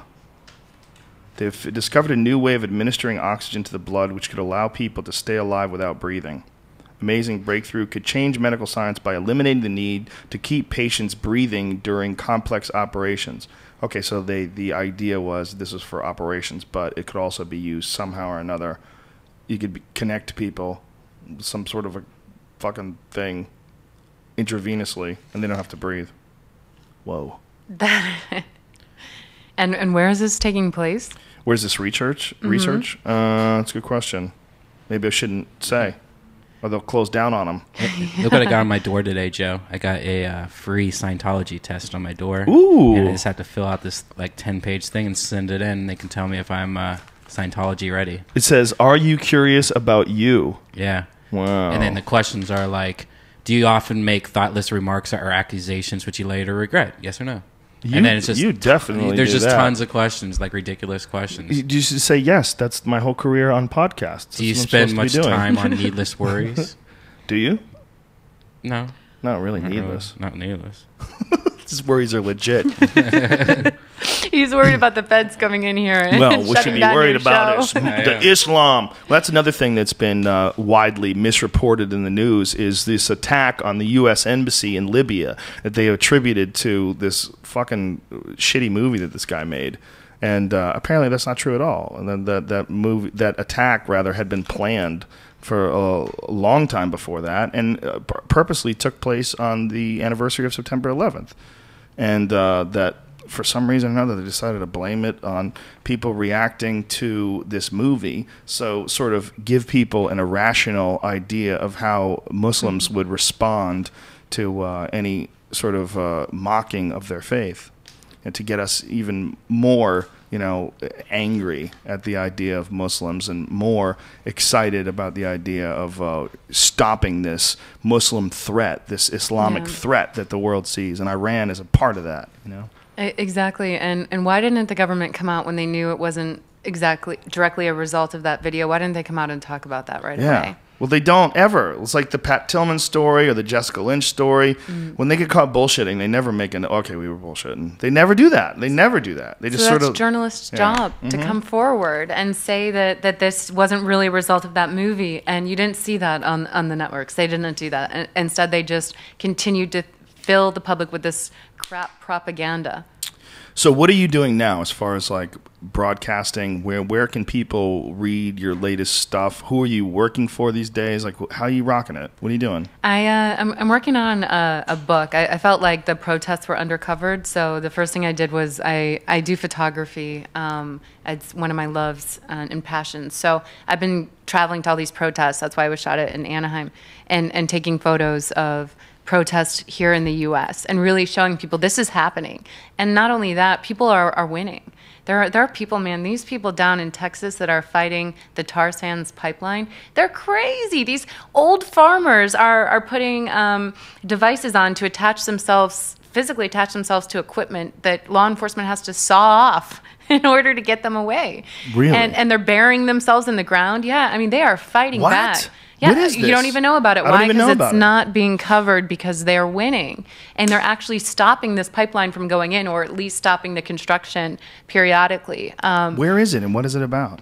Down in Texas, they're building a tar sands pipeline through some communities, through some wineries, some farms, and the community's very upset. And they've really done what's called direct action protesting, which you can assume what that means. That's direct action. I mean, they're getting in there and preventing this construction from taking place. They're also building they're taking over trees and forests and building tree houses and having professional climbers come in to keep I know, you don't know. It's fascinating. How the many art people of are protest. involved in this? I would say there are thousands. I mean, it's going on all across the state. And so I'm covering not only that, I'm covering women's right to go topless events. There is a big event in Who Venice is Beach. fighting that? There are Who women. the fuck is fighting that, Brian? Not me. Yeah, I mean, there's some cities as a woman, man, you go out there topless and you'll get cuffed for disturbing. In Columbus, Ohio, it was legal to go outside topless, but it was illegal to go inside a strip club and be topless. What? Which makes no sense at all. That's hilarious. So strip clubs have to have bikinis? You have to have pasties. Oh, that's hilarious. But you could be topless outside. Yeah, you can just walk outside. And some guys have moobs or man boobs that are bigger than the women. Yeah. And women. way more disgusting to look at, too. Yeah. Better areolas. Yeah, who the fuck is stopping women from going topless? What kind of a weak-ass culture do we have here? So they're winning. These women are winning. Like, we always see, Occupy, it's so stupid, and they're not getting any change done, and they're not winning. Actually, they are winning, and there's a lot of cases where they have won, and that's what this book's covering, and that's what also is going to piss a lot of people off. Are you worried about it? This. Pissing people off? You worried about, like, they're saying, all right, now this chick is really a problem? With NDAA? Yeah. Yeah, I am. But I think a lot, like I said, a lot of investigative journalists are. But will it stop me? Hell no. It just makes me put in. Now I put up that fuck NDAA poster, and I'm putting that one in the book. You know. Do you know anybody that's been put on like no-fly lists or any of those things? Yeah, we had even a CNN journalist. You think, they don't mess with the mainstream media? A journalist, a colleague of mine, investigated the TSA and was put on a no-fly list. Wow. Yeah, for quite some time to try to intimidate him. So if you investigate the TSA, they can put you on a list that says you can't fly? Yeah, they do that to critical politicians, and they've done it to journalists. And they did this to a CNN journalist. Wow. Yeah, and as a reporter, especially at CNN, you need to travel. That's your job. You're traveling all the time. So it really affected him. So what happens when you go to the airport? They say you can't fly? That's it? You have no recourse? I've never been on the list, but I know he wasn't able to travel within the country. So until you're fucking crazy. So he has to go Greyhound bus everywhere. Can you Greyhound bus drive. Or what they do is they say they're investigating it, and maybe they drag on that investigation for months before they take your name off that list. I haven't been put on that list yet. Wow. But yeah, incredible. I mean, it's just Big Brother trying to intimidate dissent, and not only that, intimidate politicians who would be against their behavior, as well as journalists. I don't think they've messed with me because they know I would raise so much hell about it. Or maybe I haven't investigated the TSA yet. That's probably why. Wow. What a weird world we live in. Yeah. I mean, could you imagine going to the airport, you're going to visit grandma, or maybe it's an emergency, a funeral or something, and you're told you can't fly? For what? Because you're a journalist and you actually are exposing corruption in the government, which is our job? Or you're Joe Rogan and you got the Joe Rogan experience and you spoke out against the TSA. Have you ever been on a list? He's already going to get us in trouble. He has too many people in here that are on the government list, so we're going to get the list by assassociation, I think. But we're not doing anything. We're just talking, dude. Yeah, but we're giving Amber Lyon has to worry. We're taking the easy route. We're giving them eyes. Is that what it is? We're giving them the voice. You know what I mean? So that's a problem. Should we stop? No, it's a part of it though. So we're probably on the list. They're probably. But we're not on the list because we could still fly. True. We're not on that list. We're on the webcam looking at us masturbating. Yeah, they like us. That's the problem. I've gotten the masturbation videos. Just I make so you weird know, put faces. a post-it over. Nah, they can watch. Go ahead, bitch. You want to watch? Yeah, but what's worse that they're going to hear us. You know, okay. That's even worse. Not being able to see us and just hearing us go. Ugh. Okay, so what if someone came to you and said they hacked into your computer and they had video of you masturbating? I would put it online. Yeah, put it online. Go ahead. Whatever. Okay, so you guys are so they can't mess with you. I'm just kidding. I'm kidding. Oh, Please really? don't put it online. No. It would suck, but I wouldn't be like, oh, here's $1 million or anything like that. But what if they said, okay, you need to not have that guest on your show? No. Or I'm going to leak this video. I guess you're going to have a video of me beating off because it's ridiculous. It's not that big a deal, Yeah. It's like if you really want to have that video and put it out there, first of all, everyone's going to know that you can do that, and it's going to be massive outrage that you turn on someone for whatever reason. You've been videotaping them beating off the whole time. Yeah. That's some un-American bullshit right there. That's ridiculous. It depends if there's any ass play. Also. But there always is, Brian. So why are you playing Yeah, games? might be fucked. Yeah, you're gonna come to me with a cold sweat. We can't have this guy on. David Seaman, man. Really? We're gonna do a David Seaman podcast again? Fuck that. Let's get Joey Diaz on. Yeah. Yeah, all of a sudden, if you start saying that, then you'll know someone's got a video He'll somewhere. be sweating and shit. Like, why you're so sweaty, man? This What's will be going the on? secret word, so you know what I'm doing. That's not a word. It's sucking my finger. That is not a word, you fucking weirdo. God damn, son. 5 minutes. You know, I was thinking of your show, and I was thinking on my way here of how I think that your show will go down in history as a show that told the truth and actually had was a strange rise out of the mix into something that, you know, is really becoming one of the leading voices of truth and when it comes to podcasts and other content. And you guys are really starting to fill that vacuum that it has been created by the mainstream media. Well, it's just weird to me that there's not something like this in the mainstream media. That it's like I look at things that are fascinating to me, and the world is filled with them. And some of them involve corruption, and the other ones involve Bigfoot and crop circles and UFOs and aliens. And I'm interested in a lot of different things, but you don't see a lot of discussion on these things, whether it's odd, crazy things like Bigfoot or UFOs, or you don't see much real legitimate discussion about psychedelics. You don't see much real legitimate discussion about the possible repercussions of the way society is progressing and what is a solution to really change the whole thing. You don't see much legitimate discussion about that, and I've always found that weird. I don't know why that exists when that's always what I would get together with my friends and talk about. When me and my friends would be alone, you know, at a restaurant somewhere, and someone would talk about something, or Eddie Bravo would bring up some video he saw, or Brian would talk about something that was on the internet, and we would all sit around and talk about it. I never understood why there was no show that had these points of view. There was no show that was like, what is going on here? Where everybody seems to be pretending that everything's fine, and everybody seems to be pretending that everything is going along, a manageable course, and we're going to be fine. And I don't see that. I see madness. I see chaos. I see people that have way more power than they have knowledge and enlightenment. They have this weird sort of situation where I don't understand exactly who's running the show, and I don't think anybody does. And then there's this dog and pony presidential debate and eventual election, which if anything changes at all, it'll be social issues. You know, that's all that ever really changes. Gay marriage is the beach ball that gets tossed back and forth, and maybe medical marijuana is going to be the next one. But Obama's already lied about that. You know, they lied about whether or not they were going to use the DEA to go after medical marijuana dispensaries. He's been doing that like crazy lately. It's a weird thing when you realize that it doesn't matter who wins. It's a weird thing, isn't it? It's just such a strange enlightenment to wake up and think. It's terrifying. Yeah, it doesn't matter. I've recently had that, and are you going to vote?